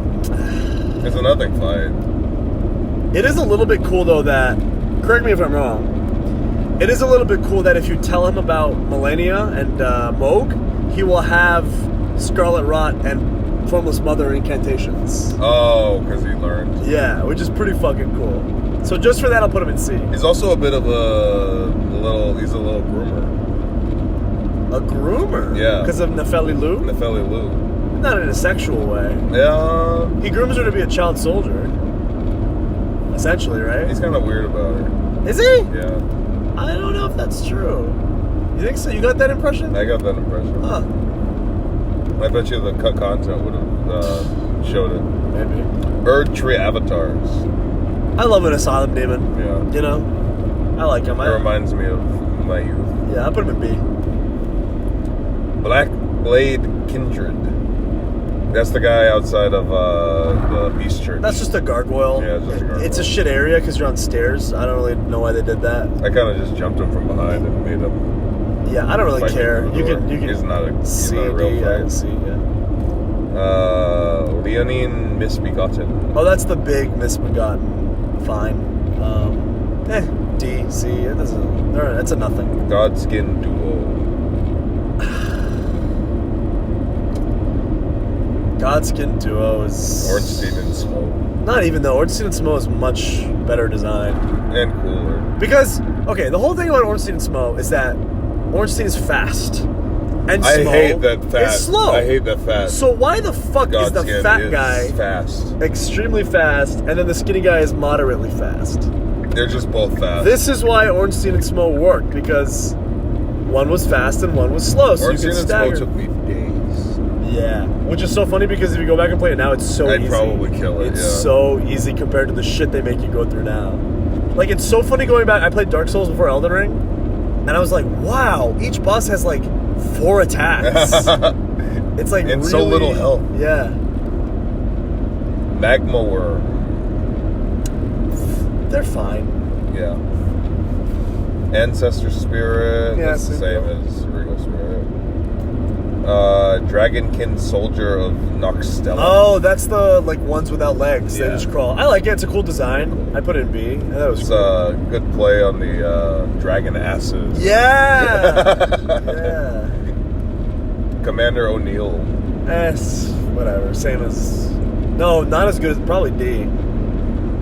Yeah, he's less Because than- Niall, having an O'Neill and a Niall is crazy. It's abysmal. The naming convention Thank in you, this George game R. R. is Martin, absolutely you asshole. insane. Absolutely insane. Moog the Omen. Yeah. Flying Dragon Agil. Dragon fight. All the dragon fights are like C or They're the B. same. Full-grown Falling Star Beast. That's kind of a cool location. The ram? The one where you jump from the volcano? Yeah. That's cool, yeah. I don't love the fight. It's not a great fight. I'd put it in C. Black Knife Assassin. Ugh. They're fine. I hate the ones that are in, what is that jail that you have to do to get On to? Ronnie's Rise. Yeah. Yeah. Where they just are invisible and they stab Oh, you. that one. That's, that fucking sucks. Yeah, that's a miserable part of But the game. boss is the one in Ronnie's Rise, Yeah. where in the Everjail, she's really hard. I didn't really care about C, I guess. Soldier of Godric. S tier, S plus. Legend. These are all kind of just mini bosses. Astal. Dragon. Patches. Wow, I forgot that you technically he has a boss health bar. That's crazy. What about DLC? What do you think about DLC? I put Midra in S tier. Midra's S tier. I love Midra's awesome. Midra. Everything about that is awesome. The build is amazing. The coolest thing for me about Midra is that even though he's the Lord of Frenzy, he still fights like a lord. Like there's a sense of regalia to him, Yeah. and elegance and grace. And the Even- gimmick is that he wasn't strong enough to be the Lord. So like he's really trying his best because his girl talked him up and she put the sword in him and she's like, just just suffer. I don't for think a little she bit put the longer. sword in him. I think No. The Hornsent Inquisition did. did. Yeah, the Inquisition did. But she did tell him, like, hey, Endure. Oh, dude, you're endure. gonna be so freaking Bro. nuts when this is all done. Endure. The word was a curse. Yeah. What great Bars. writing. Oh, fuck. What a great line. I take back everything I just said about you, George R. R. Martin. Midra's S for sure. Great music. Bale. The fucking Wandering Merchant leitmotif. Oh, it's awesome. So awesome. And it's just the Bloodborne, like everything about it is Bloodborne. Yeah, I mean, anything they do related to horror is fucking amazing. They need to make, if not Bloodborne 2, just make a spiritual successor. I actually didn't love Bale. The fight isn't great. I like summoning everything about it. It's great build. Great build. Curse you, Bale is awesome. He's okay. I didn't. The fight, I kind of just felt like I was bashing my head. And I didn't know what was happening. Yeah. Like, there were so many times in that fight where I was like, what's happening? I don't know what's happening. I don't know how to dodge that. I don't know how to avoid that. I think he's cool. I think the environment. It's kind of like Radahn's second phase. Yeah. Where I just threw my hands up in the air and I was like, I'm going to have to cheese. I'll win eventually. I'm going to have to cheese this. I respect to Great Bow. And I just used I don't even remember how I won. I used Dragon Slayer arrows and I just like... I did the barrage attack with Radahn's Great Bow. Yeah. Where it like shoots from above, so it did crazy damage and it staggered him. I just remember the first time I fought him, I walked in there and I was like, I don't know what I'm supposed to do. Yeah. Like, he just creams you.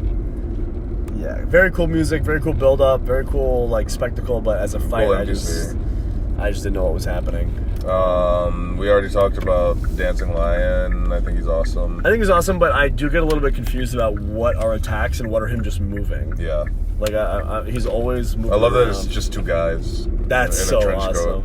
If you can look up a video, if you're an Elden Ring fan and you've played Dancing Lion, there's a video of it where they remove the lion, and it's just two guys, like, and they animated it.